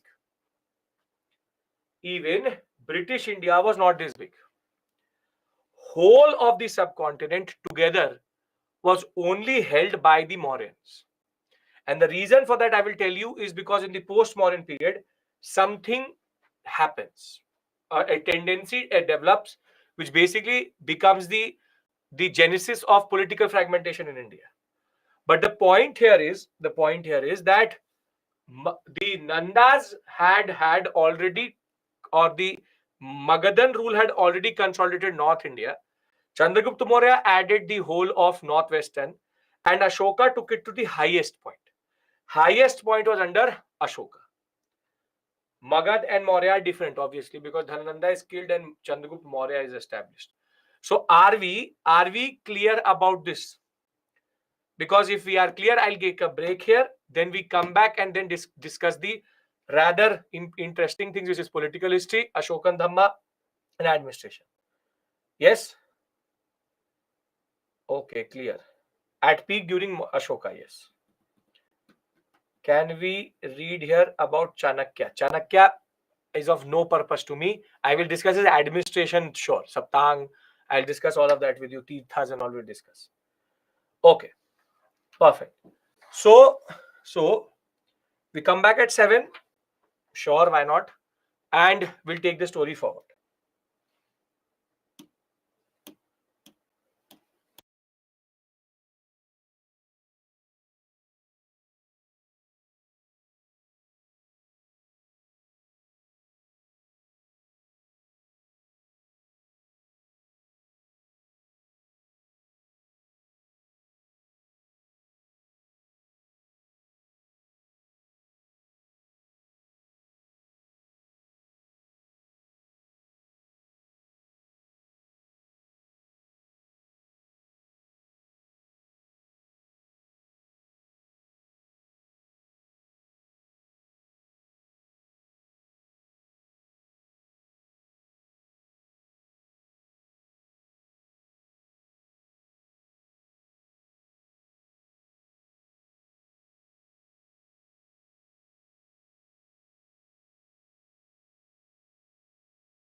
is the basic political history of these people. First being Chandragupta Maurya. We already know that Chandragupta Maurya is the one who basically defeated Dhanananda to establish the empire. But in the exam, two things can be asked. That who does Sandrakotas and Andrakotas refer to? And basically, these are the Greek names of Chandragupta Maurya. So in the Greek text, he's not called Chandragupta Maurya, he's called Sandrakotas or Andrakotas. He is the one who will start in the Punjab sector and expand into the Nanda Empire itself. And multiple texts have talked about how he was the one who rose against the Nandas and captured power.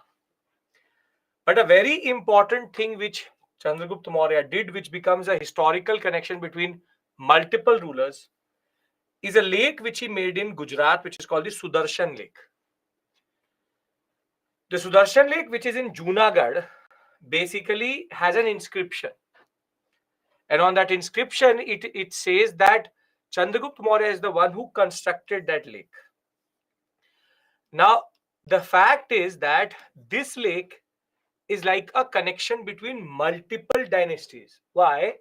Because Chandragupta Maurya constructed it. Later, Ashoka will repair it. Then Rudradaman, who's a Shaka ruler, he will repair it.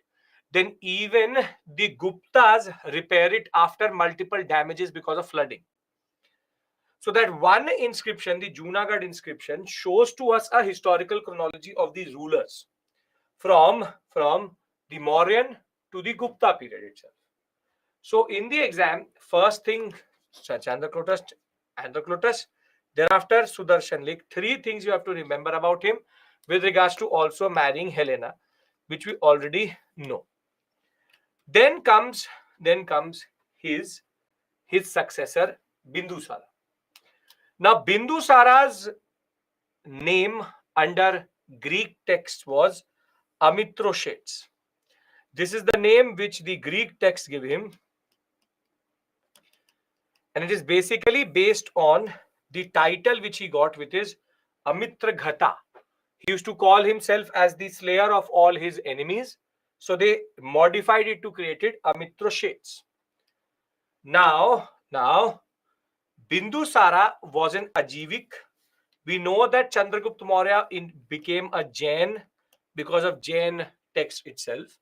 He is an Ajivik, remained an Ajivik all his life, and his relations with lot of different areas of the world was very good. Wherein Antiochus, who's the successor of Seleucus Nicator I, had a ambassador under him, which came and sat in his court. And you also have Ptolemy II Philadelphus, who's the ruler of Egypt,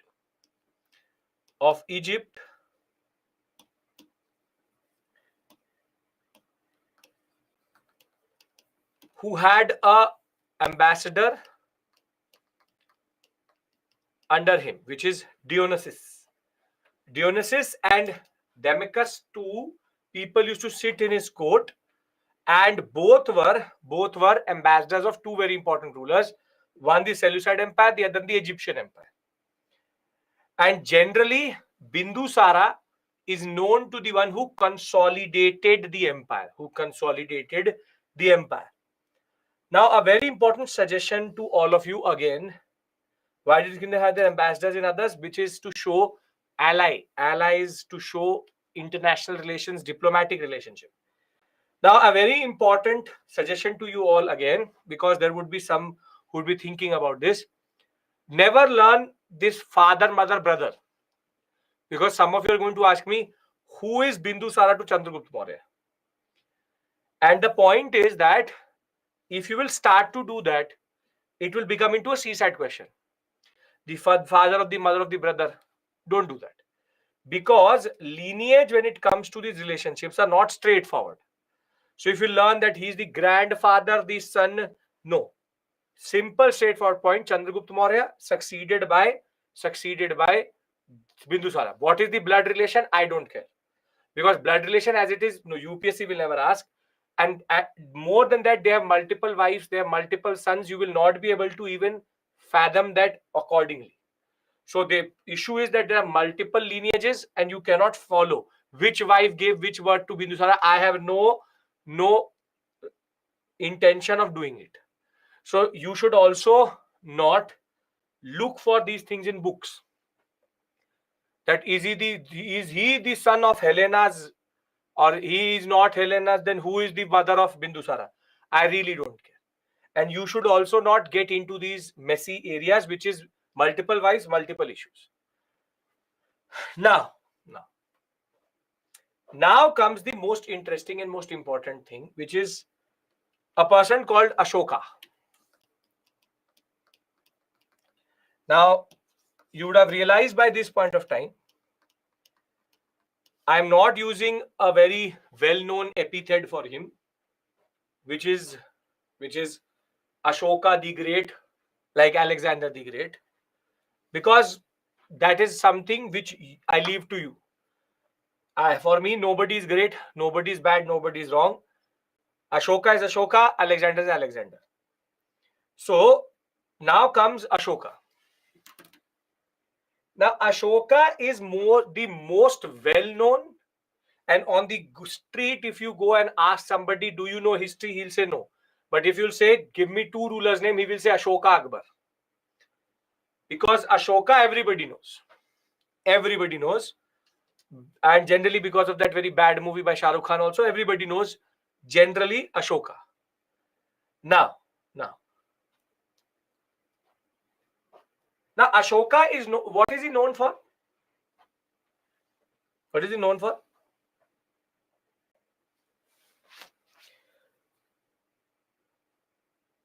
Either for two things, Dhamma or Kalinga.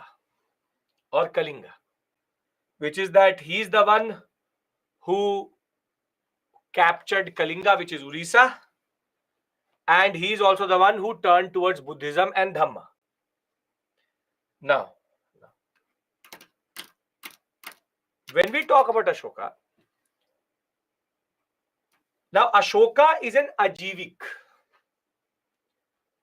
And people talk about Ashokan Dhamma in multiple contexts. For example, Ashoka's Dhamma, firstly, you should understand, is not Buddhism properly. Iron Pillar is not by Ashoka. That is Chandragupta II Vikramaditya. Dhamma is not Buddhism. Dhamma is the Ashokan interpretation of Buddhism.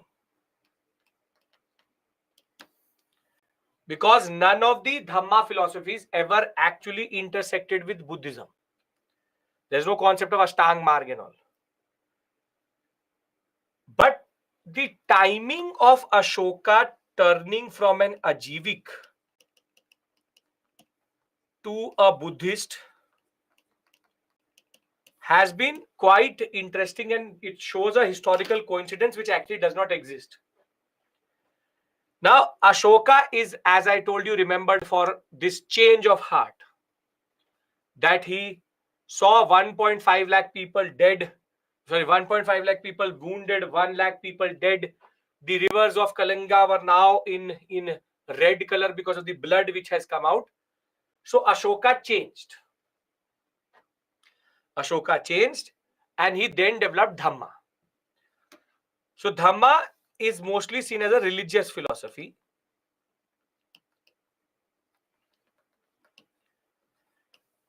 But the fact of the matter is, Ashoka is much, much, much more smarter than what we actually think.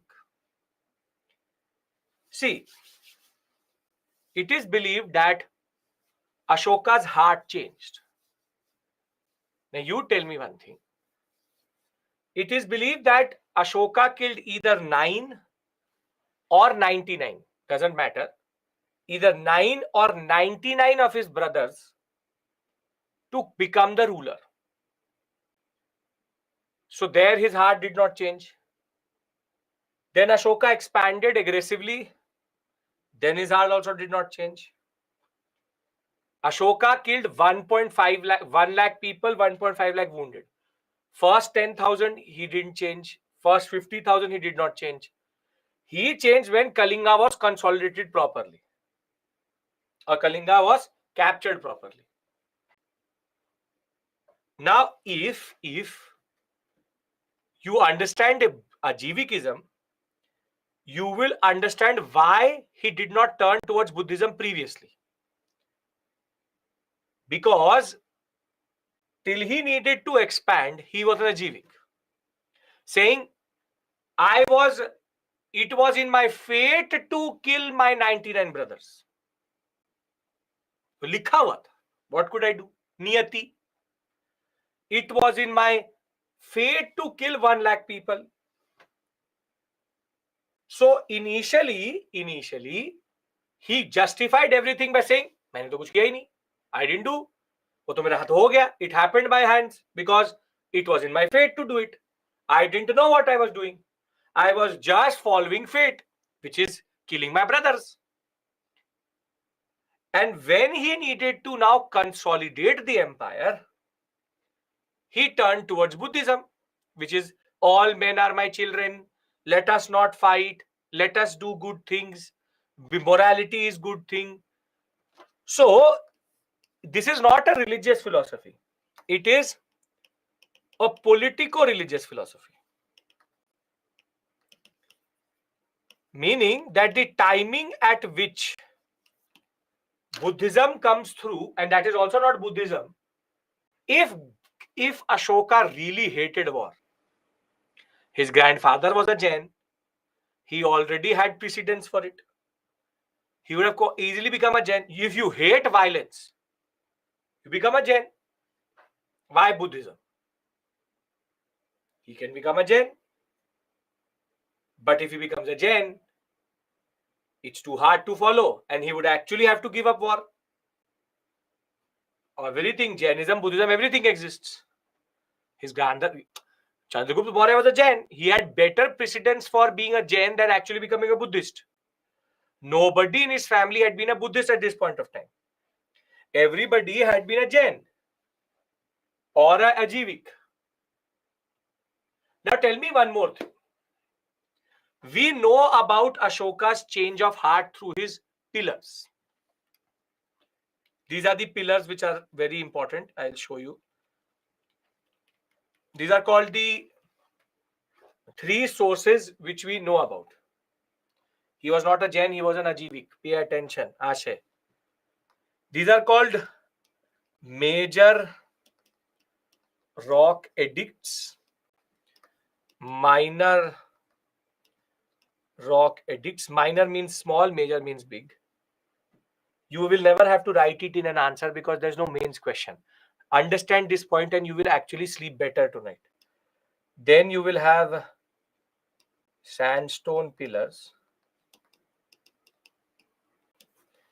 We know about Ashoka's change of heart quite a lot from these pillars or these edicts. This is either Pali or Prakrit in Brahmi script. But it was very strategic. In certain places, the language changed. I'll tell you that which language it is. What is there, sir? I'm telling you. Now, the major, minor, and sandstone edicts talk about Dhamma. Now, if you plot them on a map, you will find a pattern.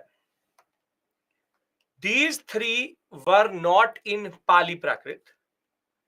They were in what is called as the Khoroshti script. Khoroshti. Khroshti script, sometimes also the Greek script.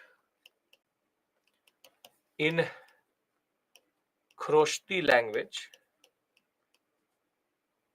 which is the language of Central Asia. Central Asia, this is the language which is there. And the inner ones are in Pali or Prakrit, mostly Prakrit, Brahmi. Iron pillar, Sakshi, I told you, listen to me. Iron pillar is Chandragupta to Vikramaditya, who's a Gupta ruler who made it in 500 BC, close to 700 years later.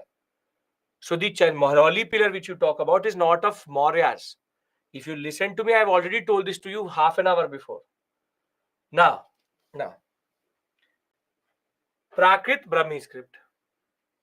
Now, if today I put a signboard in the middle of Rajiv Chowk or middle of India Gate in Chinese language, Mandarin, would you understand it?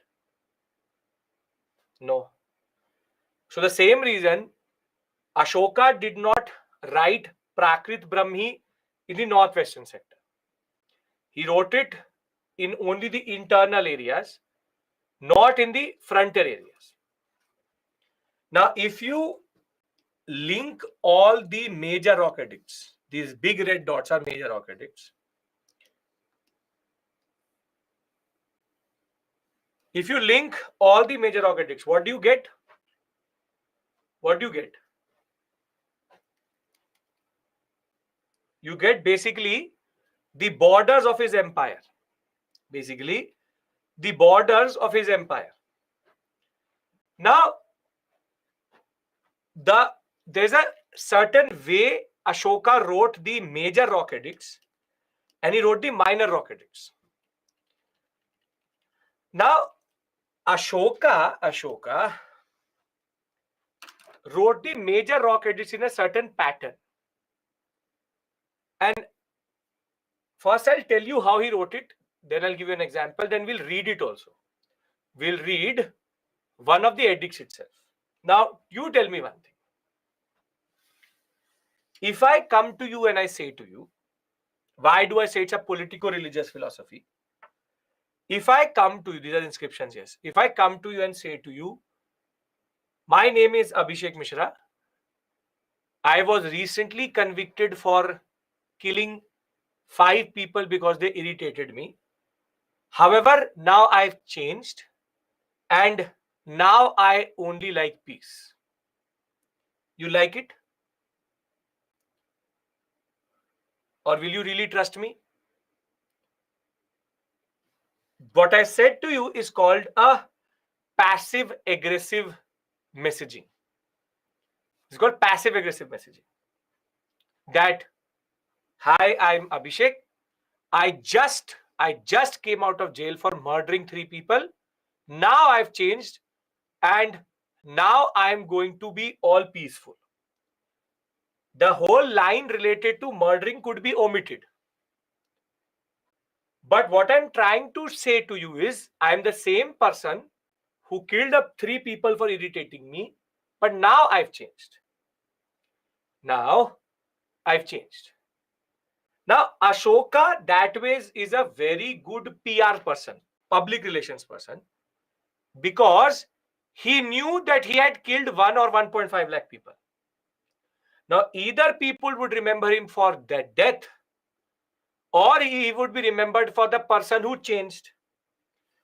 So now, Ashoka always used to write like this, and you tell me, does it actually make sense the way he writes it? This is in the Kalinga itself. And I am going to now read this out to you because Ashoka never wrote it for the people who lived at that point of time, because everybody who lived at that point of time knew that Ashoka killed 1 lakh people. This was for the future, for you and me to understand that Ashoka is not to be remembered for killing people. So what did he do? In all major rock edicts on the borders of the empire, this message used to be there, which is, 8 years after becoming king, I conquered Kalinga. About 1.5 lakh people were captured. More than a half more than 1 lakh of the people were killed.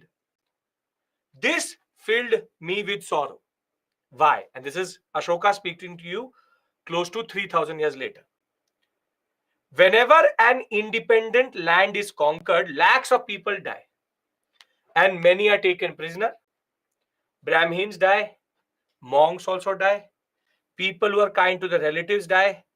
Friends, their slaves, their servants die, lose their loved ones. That is why I am sad. And I have decided to observe Dhamma and to teach others about it as well. I believe that winning people through Dhamma is much better than conquering them through force. I am inscribing this message for the future, so that my son and my grandson after me do not think of war. Instead, they think of how to spread Dhamma. Dhamma, as I told you, is a Prakrit word for Dharma. Now you tell me, is this part actually needed?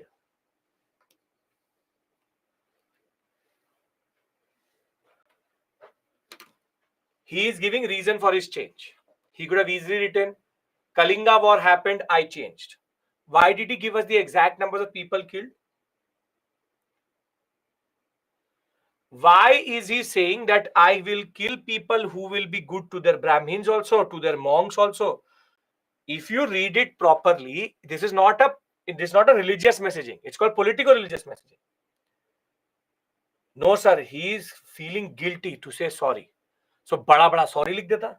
Sorry for killing your, sorry for killing you, sorry for killing your relatives.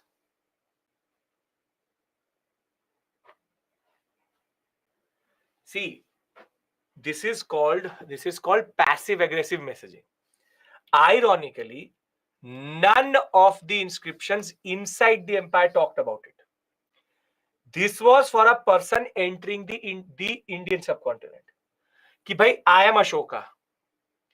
I have changed, but I am the same person who can kill 1.5 lakh people. So remember who I am. Don't think that I am very easy. And see, in Dhamma, there's a concept that just war should happen, righteous war should happen, not unjust war. Now, who decides what war is just and unjust? Who decides? He himself decides. So, he didn't. I'm telling you, if he really was sorry, Jain banja. You become a Jain. Because that way you would really do self-penance also. You would do self-penance also. So, the point is, Ashoka did not develop Dhamma as a religious philosophy. Dhamma was a consolidation strategy. Now that he needs people to not fight, he basically is talking about Dhamma. But till he needed the fight, he was an Ajivik. And the way it is written, see, Ashoka did not need to write this down. But Ashoka that way was very clear. He wanted to tell the later generations that he is a great king not because he conquered. I am not denying the fact that he changed. I'm not denying the fact that his heart did not change. But the timing and the way he did it does not really add up properly. If this was a mains related area, you could have to write it in a diplomatic way. It's not a mains related area, so you don't have to really worry about it, what you have to write down. You just have to understand. The basic point is Dhamma's philosophical understanding is not independent of how the wording is. The fact remains is that Ashoka was very clear, very, very clear that okay, you are saying like Tata Group, the Tata Group selling drugs in British time. So does every Tata ad come with this? We were the same company who used to sell drugs in the British period. Now we have changed, we make cars. Rahul, are you getting my point? It's about messaging. It's about messaging. If you go by Tata, then all BMW, Porsche, Mercedes, Bentley, all are Second World War companies. Mercedes was the main supplier of Hitler. So the simple point is he has changed, but Dhamma should be taken as a pinch of salt. Pinch of salt. He changed, but the larger interest consolidation prevent any discontent. Sure, it's about consolidation. Did his offspring follow Dharma? Yeah, Dhamma they followed. Not 2, 3, not after that. If he didn't change, then why did he suppose he stopped expansion? Because where will you go after this point? His expansion was complete. He already had East Coast, West Coast. He did not need the Kerala Putras, Pandyas or Cholas because he already had access to Bay of Bengal and Arabian Sea. It's about need. He was an Ajivik till he needed to conquer, yes, and then when he needed to consolidate, he turned towards Dharma, a Dhamma. Okay, now that you know this, when we talk about Ashoka, Ashoka was, even before he became the ruler, he was the governor of the Ujjaini and the Takshila sector. He fought his brothers to basically win the throne itself. It is believed that he changed, and all Buddhist texts talk about it. And Ashoka was hated by his father. His father never wanted him to be ruler. Itna to, there's no text which is so detailed which will talk about hate and in motives. Made up, all made up. Major rock edicts are on the borders, yes. Now, Kalinga War happened in the 8th regnal year, which is 8th rule year, and that is the turning point for Ashoka because he was disturbed by that and turned towards Dhamma. And the time he stopped expanding, his empire had become this big. This is Ashoka's empire, going from Kandahar to the whole of northeast till the tip, till Brahmagiri. So very simply, Ashoka's Dhamma, in that sense, was propagated as an idea of brotherhood, major minor, based on the size of the rock. Now, Ashoka's connection to, now please understand this point, Ashokan Dhamma is not, Ashoka never turned to full Buddhist. He never followed the Ashtanga Marg. He never talks about the Ashtanga Marg. He just interpreted Buddhism in the way he wanted to, and that is what is his Dhamma. His Dhamma is his own interpretation. Is his own interpretation of Buddhism. When I'll tell you the principles, you will realize it. Now we believe that Upagupta is the monk who turned Ashoka's heart towards it. He is the greatest of all Buddhists in that sense, if you want to call him that, because he spread it like anything. And multiple viharas, what are called dwelling place for monks. Sangha got a lot of money from Ashoka that way, and Buddhism was able to become so big because of that itself. Buddhism was not an arhat, at least an upasak, at least. He was an upasak, very good upasak. And that is what he's also called, the devout upasak, which is a follower of Buddhism. Now, he also organized the Buddhist Council where Abhidhamma was written also. But now in the examination, they can ask you, what are the principles of Dhamma? Are we all on the same page with regards to this? Are we here? Sir, I think Ashoka's character was interpreted by himself to prevent wrong interpretation by others. Sure. So he succeeds in what he's want to do. Sure. Perfect. Are we all on the same page? Okay. Now, see, these are the locations of the major and minor rock edicts. Now, unfortunately, this is too big. Does he change? Sure. But the change happens with a strategic move also. So it can't be that he just randomly changed.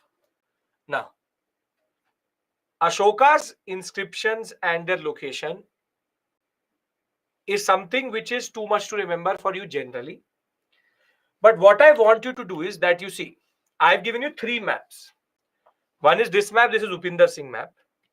Then you have this map, which is NCERT, and this map, which is NCERT. Now, what I want you to do is that you just remember Just remember. Yes, I can see that, Tarun. Remember the ones which are in the expanses and major ones, which is Mansehra, Shahbazgadi, Kandhar, Girnar, Sopara, Jaugada, Shishupalgarh, and Sanati. One of them came in the examination in 2021, which was Jaugada or Jodogada, Jobi, what you want to call it. This is the one which came in the exam. Other than that, and Kalsi, sorry, you can see these are very outwards in the area. Internal ones I don't want you to remember because it will too much to remember that way. Mostly, whatever question can be asked, the location. The question was, it was written Jaugada and it was written Maharashtra. It was an incorrectly matched area. It is in Kalinga itself. So you just remember the major ones. That should be enough to answer any question generally. Another type of question which can come, I'm telling you, which is principles. Now, we've already read what Ashoka wanted to say. Let's talk about his principles or Dhamma's principle. Now, some of you asked me about Brahmi. Brahmi being a very important, what we call as a script. See, Brahmi is the mother of all scripts in India because Brahmi by 1st century BCE will start to change, and it has two basic branches. One branch became the ones which by the time we come to 12th, 13th, many Mauryan, what we call as the Delhi Sultanate period, you had Telugu, Kannada, Tamil, Malayalam and Sinhalese developing. And Odia, Bengali, Gujarati, Devanagari and Punjabi also came out of it only. So Dhamma is not a religion. Dhamma is just Ashoka's interpretation. And if you look at Ashokan, Brahmi and Devanagari, there are a lot of things which basically start to also match. Brahmi, remember, is the mother of all scripts in India. All scripts in India. And he used Brahmi when it was inside. When it was outside, it was Khoroshti. When the Shahbazgadi, the Mansehra and the Kandhar one, that used to have Khoroshti. Khoroshti script is very common in Central Asia at this point of time. Khoroshti with Khoroshti language was what he used in that sector. And this is again an example of how you have early Brahmi, Devanagari, Bengali, Malayalam and Tamil. What is the basic way in which it evolved in that sense? Now, what you need to know is the principles and what are the edicts which give you the which principles. First is that these are the principles of Ashoka's Dhamma. Ashoka's Dhamma is not a separate religion. Ashoka's Dhamma is not a separate concept itself. It is just him reading the scripts and the ideas of Buddhism and then coming up with his own understanding itself. This is his own understanding. Now, the principle of Dhamma and edicts is as follows. You have first ahimsa. Now, if he was really so moved by ahimsa, look at how he interprets ahimsa. His ahimsa is will not do it on animals and will reduce the animals. So his idea was vegetarianism. That if I have to not do violence, it's not about men and women, it's about vegetarianism. So it's towards animals. Thereafter, he says, good conduct, social responsibilities. Now you will see how a little bit of Buddhism will come out from Dhamma. You will see. It said, it criticized ceremonies performed by people, especially women, on occasions of illness, marriage, birth, and setting forth journey. Which religion is known for doing this? Which religion is known for doing this? Yes, Gopal, yes. It is Vedic Brahmanism or early Hinduism. Vedic Brahmanism is known to do ritual and sacrifice on everything.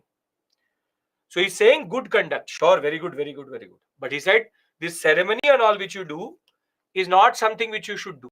So you see how a little bit of Buddhism is permeating through his Dhamma. It will come up further. You will see Dhamma was also about mutual respect and concord amongst people. This is his consolidation strategy. With Vedic Brahmanism there, with Buddhism there, with Jainism there, with Ajivikism there was a very good chance that people would fight. So he's talking about not different sects fighting with each other. So therefore he's trying to say that we should not fight with each other. So we are trying to consolidate. Further, he talked about how it is about renunciation of war, but righteous conquest can still happen. Further, he had a whole officer rank which used to go and tell everybody about Dhamma, and he also used to go around talking about Dhamma. The simple point is, he is like a modern day politician. Before the elections, they say, I will do this, I will do that, I will do this, I will do that, I will kato gholo lagal, I'll do everything. But once he becomes the ruler, he says, not, this is not possible. Everybody should be right. Everybody should be perfect. So when he had to expand, he was an Ajivik. When he had to win the election, he was an Ajivik. But once he had won the election, once he had become what he wanted to become, he becomes a Dhamma-based Buddhist, wherein do not fight with each other. We should be doing respect to everybody. That. He said, and politicians do this. They will use very sectarian issues. We will do this. We will construct this. We will cut that. We will do this, that. But once they come to power, they can't do it. So what they do is, they no, everybody should be perfect. Everybody should be right. This and that. Standard concept, what is called as pre-consolidation and post-consolidation. The Dhamma philosophy is a proper politico-religious philosophy, not a religious philosophy. Then you also can use this in the essay paper and can come in the examination. This is very, very important. See, there are only 14 major rock edicts. Total number is 14. Now, some of them are quite interesting and some of them are quite important. This has every rock edict what it says. So, for example, first rock edict talks about no animal sacrifice in festive gathering. Again, it's a proper Buddhist drawn concept because animal sacrifice in festive gathering only happens in Vedic Brahmanism. Now, we are not concerned about that. Now, second one is very, very important because it mentions the southern kingdoms, Chola, Pandya, Kerala-Putra, and Tamrapani, which is Sri Lanka. So they can ask you in the examination, which of the following edicts mentions the southern states of the Ashokan Empire or the Mauryan Empire? So these are major rock edict number 2. You get the point of this discussion? That they can ask you the number. I'll give you a small breather and then we'll move forward. Don't worry. Then third, protect the Brahmins and the monks. Doesn't matter to us. Fourth, which is preach non-violence and the drums of war should be replaced by Dhamma, the drums of Dhamma. Okay. 5, humane treatment of slaves and Dhamma matras going on. Again, useless to us. Then 6 is the one in which he says all men are my children, which is this paternalistic approach that I am everybody's father, that I'm going to take care of everyone. I'm going to take care of everyone. So here we have to remember second and sixth. Then comes the most, which is important, which is 7th. This you can use in the again, Shabir, the problem is what Chola you are thinking, Raja Rajendra don't exist right now. These are early Cholas. We'll discuss them tomorrow. So Cholas were there, but they're called early Chola, only Vijayala. Now, this you can use in the essay paper or any pair you have to discuss about religious tolerance. That even as early as in the 3rd century BCE, close to 2500 years ago, people were talking about religious tolerance, a principle which we have forgot today. Then the next interesting is not Dhammayatra, ritual sacrifice, freedom of evil, Dhamma, Ashoka, this. 13. 2, 6, 7, 13, which is, here he mentions, don't have to learn this, here he mentions his contemporary European rulers, which is Syrian, Egyptian, Macedonian, Greek, and Libyan, which again tells us that he was connected to all of them. And if you can remember 2, 6, 7, 13, your job is done. Festive gathering means festivals. If this is clear, Ashoka, Dhamma is clear, then I give you a break. We talk about 5-minute breather, then we talk about administration. Because in administration, I need your concentration. He thinks he's good. See, great and all is your call. Diplomacy, yes, 13. Okay. So what have we done till this point? Ashoka, Chandragupta Maurya, Bindusara, Ashoka, Dhamma, the sources, Alexander. Anybody has any issue here? Anybody has any issue here? The location of all of these are given here. Here. All of them are given here. 1 to 13, everything here. Right? Okay. 2, 6, 7, 13. 2 is the southern states. 6 is the concept of what we call today as how he says he is the father of everyone, paternalism. 7th is tolerance. 13th is diplomacy. Okay. No, we take one breather. 7:51 we come back and then we take it forward because I want your concentration. This is the heaviest portion, which is administration. You don't need to learn the inscriptions, location, only the outer ones. Done? Okay.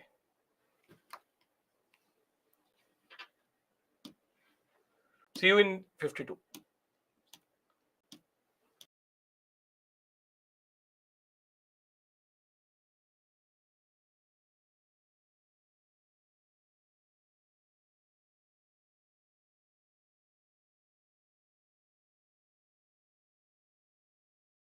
Southern states were established, diplomatic relations was there. How did southern rulers permit him to inscribe edicts in the region? He is Ashoka. Didn't he tell you that he can kill 1.5 lakh people? So you really think that he needed the permission of southern rulers? You're overestimating the power of the Sangam polities right now. If he could destroy Kalinga, he could have done it to south also, but he did not needed to. That's the basic point.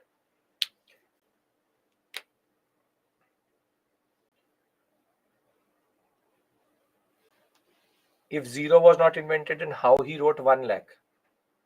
We caught it as 1 lakh. The number he wrote was not in lakhs. That is a Brahmi counting. So that is how you interpret Brahmi, that 1 lakh is written a different way. And he can still count without. Zero is representation. When you write it down, they can still talk about 10, 20, 30, obviously. Okay. Did he really send his yes, he really sent his children to Sri Lanka. Okay, now the last thing which we need to discuss is called administration, which is Mauryan administration. And when we talk about Mauryan administration,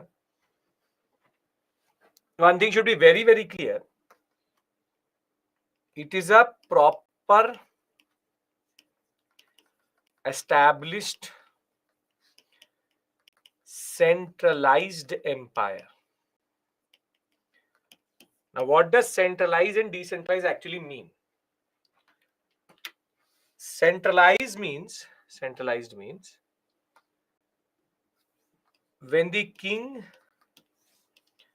controls the people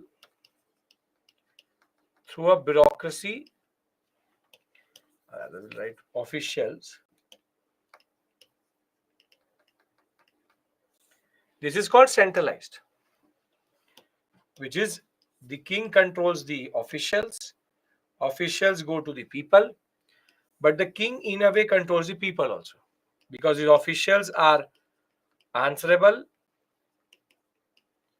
can be removed,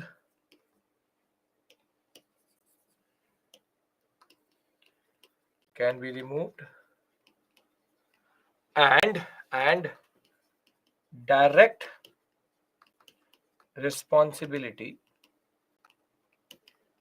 to king. So here king has all power is concentrated here.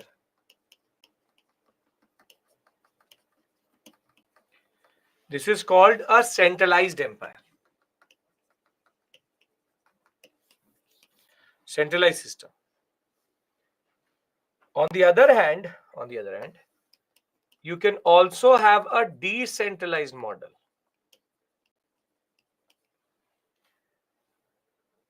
Decentralized model would be that the king is there.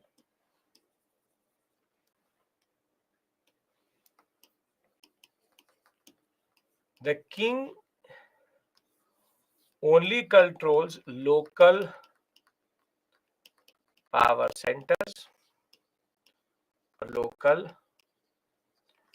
power intermediaries, and these control the people. So there's no link between there's no link between the king and the people. It is rather power is dispersed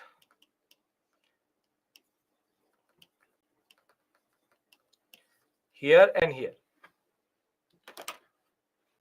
Which will be a more stabilized empire? Which will be a more stable empire, centralized or decentralized?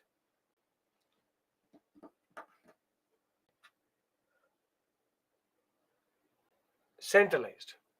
Centralized. Because in decentralized, there's a chance that the constituent local powers can break away. So here political fragmentation is very possible. Fragmentation happens very quickly.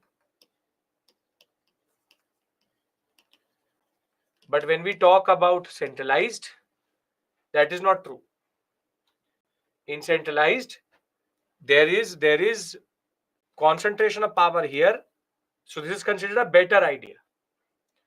Here they can revolt. And when they revolt, it will lead to political fragmentation. Yashwant, don't use that word right now. You don't know the meaning of that. But yes, in a way, you are talking about something which Satavahana has introduced. But local power centers are local rulers, local zamindars, local what are called feudatories, or for example, a person who is the headman of 5 villages, and he is basically a local power center. I will tell you how these local power centers emerge to a very specific thing. So, but local power centers, think of it like this, that today we have a centralized and decentralized model both, which is that you have, for example, how the IPS and ISS are controlled are through a centralized model, that's why it's called all India services. They are controlled by the center. On the other hand, decentralized model is something which is not related to is the way you have the prime minister and the CMs.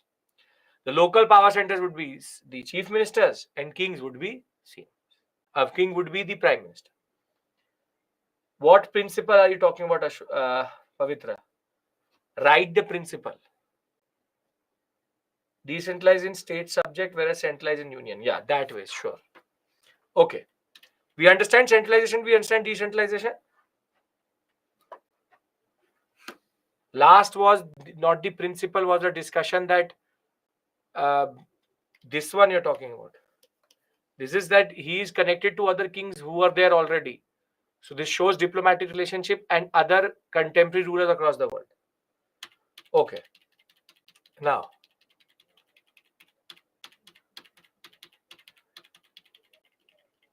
we have to discuss his administration. This is the expanse of the empire. And this is a centralized empire. Are we clear about centralized, decentralized? Yes or no? Yes? Okay.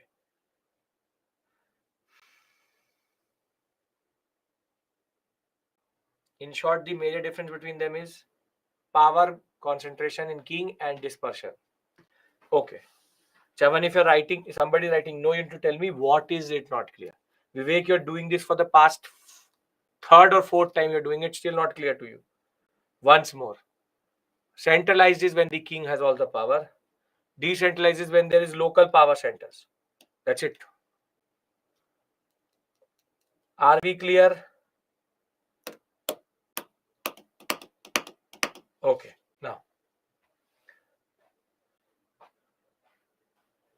Now, if this is a centralized empire, we know quite a lot about this administration because of Kautilya and his Arthashastra. And it's an efficient centralized empire, as we know, or what we can see from the whole system itself. And the first thing which Kautilya talks about, and is quite interesting that way, is the concept of Saptang Raj. Is the concept of Saptang Raj, or what are called the 7 limbs of rule. 7 limbs of rule. In decentralized, the king is not directly responsible in a way. Now, what Kautilya talks about is that the first limb or the first pillar or 7 pillars of rule, first pillar is the king, who's called Swami. Thereafter,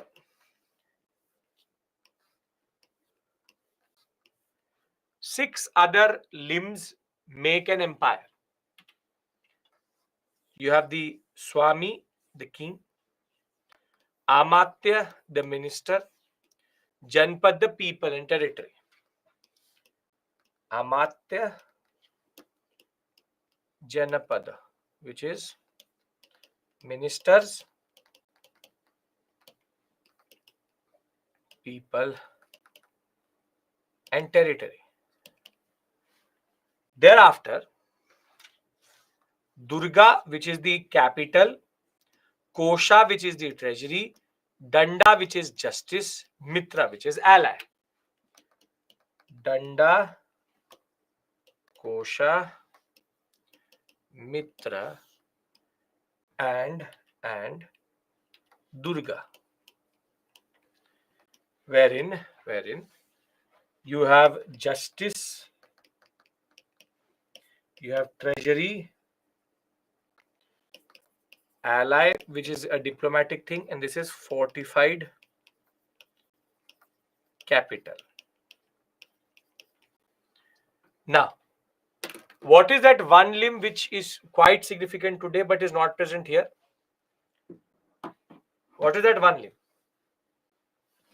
It's not talked about.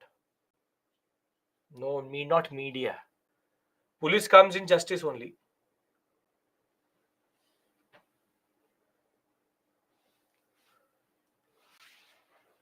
Bureaucracy, no, yes, very good, very good, very good. Army. Military is something which is missing. But you see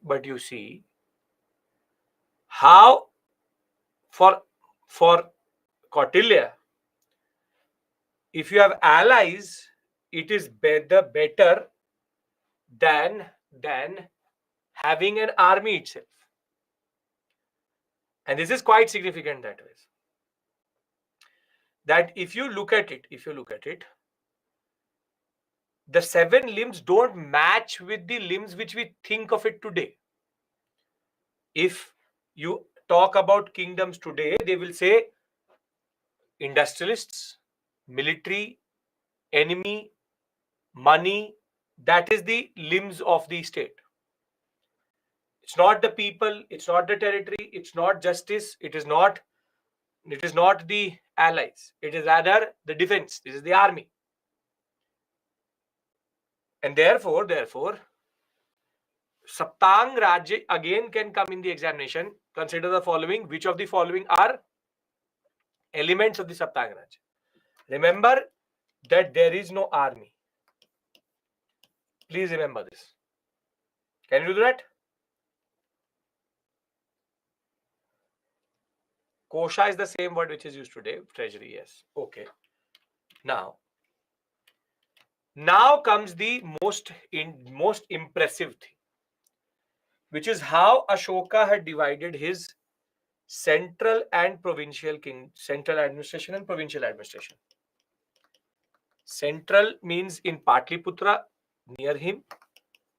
Provincial means how his provinces used to be managed. 4 provinces were there total. 4. Uttarpat, Dakshinpat, Ujjaini, Takshila, which you can see here. The Uttarpat, the Avantirath, thereafter the Panchpat and the Dakshinpat area. So 4 major provinces are there: the northern, eastern, western and southern sector. Now in the central administration, the king had under him what are called Tirthas. And the Tirthas thereafter used to have Adhyakshas, and under Adhyakshas there had to be 2 types of officers: Amatya and Mahamatyas. Now I'll write the equivalent of today and you will understand it. Think of it like this. Prime Minister. This is Cabinet Minister. This is the Secretary to the Ministry. For example, Defense Secretary.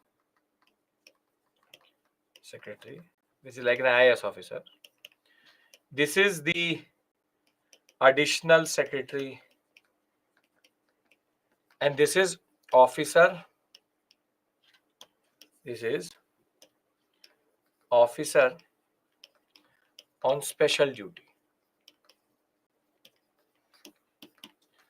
So, if you look at his administration, head of department Tirtha, Adhyakshas are officers responsible for the portfolios under these departments.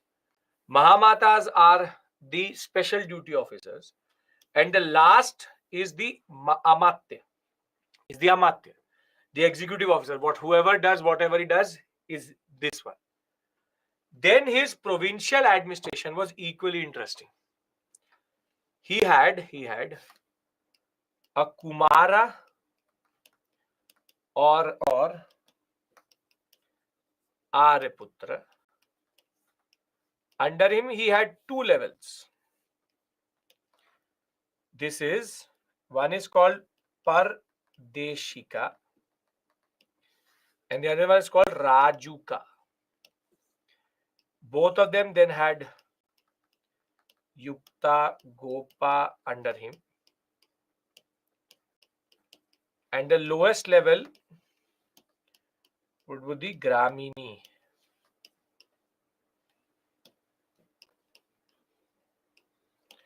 Now the division here is, this is a governor.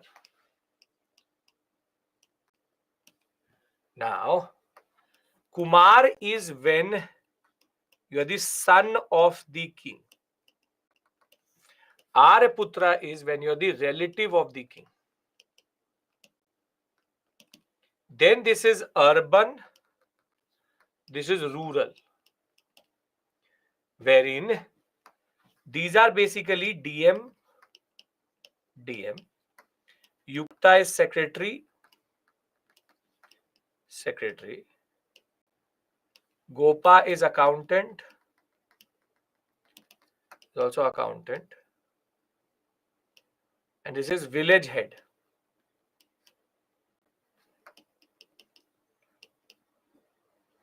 So you can see here, you have Kumar when he's the king's son.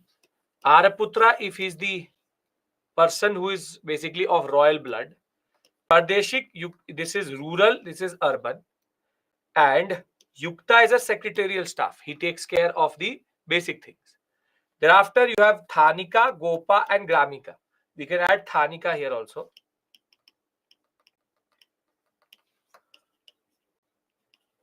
And Thanika is basically a tax collector.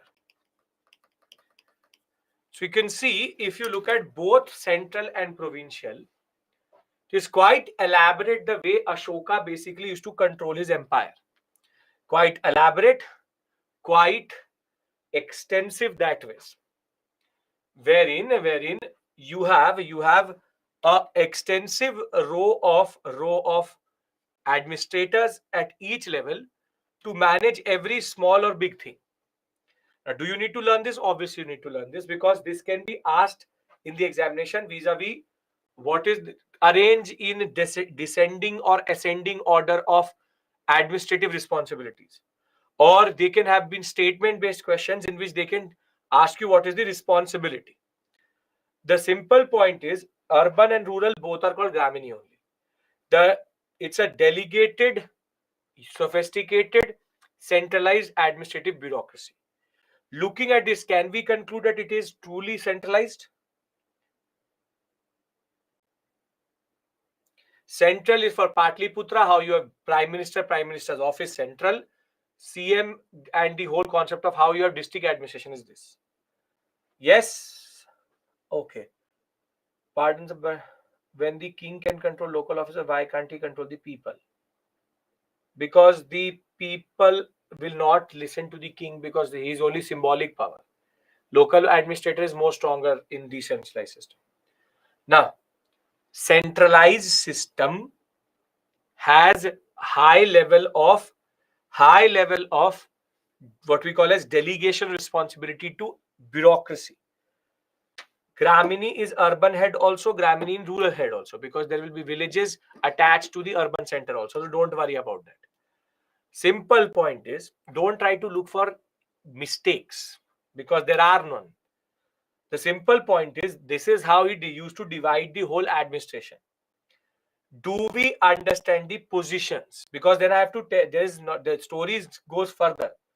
Do we understand the positions? Yukta is like a secretary, PSO, a person who is attached to the Pradeshika and the Yukta.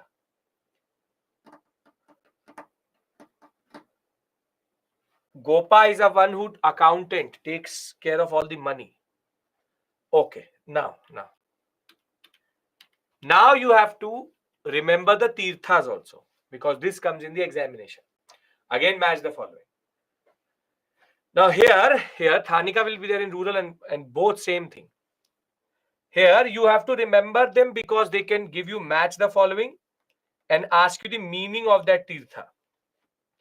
So, for example, see, the first four is very simple. Mantri, everybody remembers Mantri. Purohit, everybody remembers. Senapati, everybody remembers. Yuvraj, everybody remembers. So the obvious ones I'm not going to learn. The ones which are close to each other are the ones which UPSC will ask you, because they will try to confuse you. Samaharta, Sanidhata. Samaharta is chief tax collector. Sanidhata is treasury chief. This is basically IT department. This is RBI. So difference between them is one collects, one keeps. Same way, Dandapal we don't have to remember, police officer. What do you call end in Hindi? What do you call end in Hindi? Antpal, frontier defense. Again, very easy to remember. So you have this is the chief of women's quarters. Harem is a word which is used for women's quarters. Now, one you remember here, second, and then Vava Harika, which is the one which is not very obvious, and this one, Prasastri. 4, can you remember? One each day over the next 365 days. These are the tirthas. These are the basic departments which are there. Okay. Then comes the Adhyaksh. Now, obviously, Dhaksh is common to all of them, so you don't remember this. But this is the giveaway. I'll tell you the ones which you have to remember, which is Kara, mines and minerals.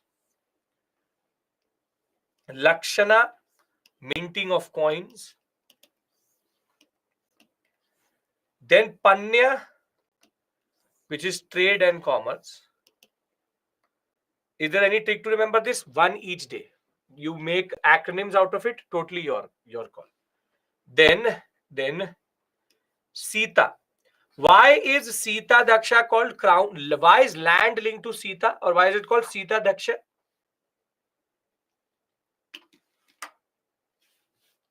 Why? Because goddess Sita was the daughter of land, Bhumi. So that is why Sita Daksha. Then Shulk, everybody till today knows what it means. Thereafter, Patana, which is ports. So Akara, Lakshana, Panya, Sita, Shulka, Patana. You make acronyms out of it. Learn one each day. That is more than enough. Thereafter, Sutra is also something which you can remember. Something till today we call Sutra as handlooms. And Sholk, customs and tolls. Sura means excise, which means that external trade was also being done. Thereafter, we have also Mahamatyas, which are the officers on special duty. Here, I am not going to ask you to learn each one of them. Dhammamatra is the most common. Remember this one, Dona assessment. And Sena is very easy. Vavaharika is judiciary is easy. This after that, Amta comes from Ant, Amta. 2 here. Thereafter, we don't have to learn this judicial responsibilities also, wherein we have civil courts and criminal courts, and we also have a spies department where they spy on the different neighbors in that sense. Now, why are these words so important? Because all of these words were used by Kautilya in the Arthashastra, telling us what was the administrative responsibilities at this point of time. The ones which I've noted, which I've marked, is the most important generally. Now listen to me. What is the concept here? I've taught you Ashoka's Dhamma, administration. I've taught you also the location. I've taught you the concept of centralized, decentralized, and we've also seen the political history. Alexander. Remember Alexander's story. Political, remember Sandakrotos, Androkrotos, Amithroshades. Centralized decentralized concept should be clear. Location of the frontier ones should be important. Administration, whatever I marked, is important. Dhamma, the politico-religious philosophy aspect. Is all of this clear? Kautilya, Chanakya, Vishnugupta is the author of Arthashastra. Are we clear about all of this? Yes? Because this is the only thing which you have to remember generally. I told you, add the sources, and this is a very fact-heavy area, but not all of them are like that. Now, the last thing we discussed today and we stop is how the economy and society in trade is working. Now, when we talk about economy, it is very, very clear by looking at the Dhakshas itself. They have very strong control over the economy itself. But we also see that there are certain commodities which only the state produces. For example, salt. And they are called Rajpanya. But now we get to know, these are all mostly prelims oriented, yes. Now, as it is, this whole thing is prelims oriented. Now we get to know about 4 taxes. Now, very quick, tell me, Bhaga is land revenue. Has this word changed since later Vedic period? No. So, somehow this word will always remain the same. Bhaga. Bhag means land revenue. Then it is Vartini. Vartini means road tax. Till today, Vartini is called tax. Thereafter, you have Nishkarma, which is export duty. So when you export something, you have to pay. And then comes the most interesting word, which is called Vishti. Now, I gave you an example. When you go to a restaurant, eat a lot and don't give the bill, what do they make you do? Wash the utensils. Now, that wash the utensils is basically Vishti. Vishti is when you work to pay off debt. Forced work, forced labor is basically Vishti. Thereafter, trade at this point of time, because of the expanse of the Mauryan Empire itself, was quite well. We have multiple references to multiple cities. For example, Rajgir, Kaushambi, Magad, Allahabad, that whole sector, Prayagraj sector, had become very, very, very prosperous. But when we talk about society, there is a major catch. And this is where we are going to stop after discussing this. And with this, module number 4 is going to be over also. The catch here is, see, Megasthenes said that there was no slavery in India. But that fool did not understand that the way he was dividing India, India was not divided automatically. We never had philosopher, farmer, herdsman, artisan, soldier. No. We had fourfold Varna system. And as much as he will say that there is no slavery in India, slavery existed, and in what form did it exist? Slavery existed in what form? What form? Very good. Dasa and Dasi tradition. And we can see we have Vishti also, but Dasi was already there. But the fact is, we had wage labor, working for money, bonded labor and slave labor all time. But the worst thing which happened at this point of time is untouchability rose in Indian society. The most powerful period is also the period in which Vedic Brahmanism became even more harsh. Even more harsh. In the sense that during the Mauryan period, the most important contribution is society-wise the further social exclusion of Shudras via untouchability, where the notions of purity became such that people could not touch other people also. So, before we leave today, let me consolidate what we've done. We started by discussing the Jain Digambar Shwetambar. And tomorrow, when I'll start the class, which is post Maurya, I'll give you a timeline, and in that timeline, we'll keep on adding things. This will become very interesting that way. We discussed Buddhism, Jainism, that is over. Then we discussed how Alexander came to India and how Mauryan Empire was established. We also understood the basic names of these people and Ashoka's Dhamma, how it is a political-religious philosophy. I have given you certain areas which are factual, which is the sources and administration. Other than that, everything is more or less clear or should be clear in your mind. If it is, we stop here. We meet tomorrow. I will see you if you are attending the webinar in the next 15-20 minutes. We'll start by 8:45-ish, 8:45, 8:50-ish. That is an art and culture current affairs webinar. You would have it in your dashboard separately. Done, everybody? Yes? Perfect. So thank you so much. I'll see you tomorrow. Now our story is going to be like this only, but tomorrow quite interesting. Previous year questions. Yes. Now tomorrow, once we've covered a certain portion. Okay. I have escalated the issue which you sent me. Wait, I will get it sorted. Don't worry. Okay. Thank you. Take care.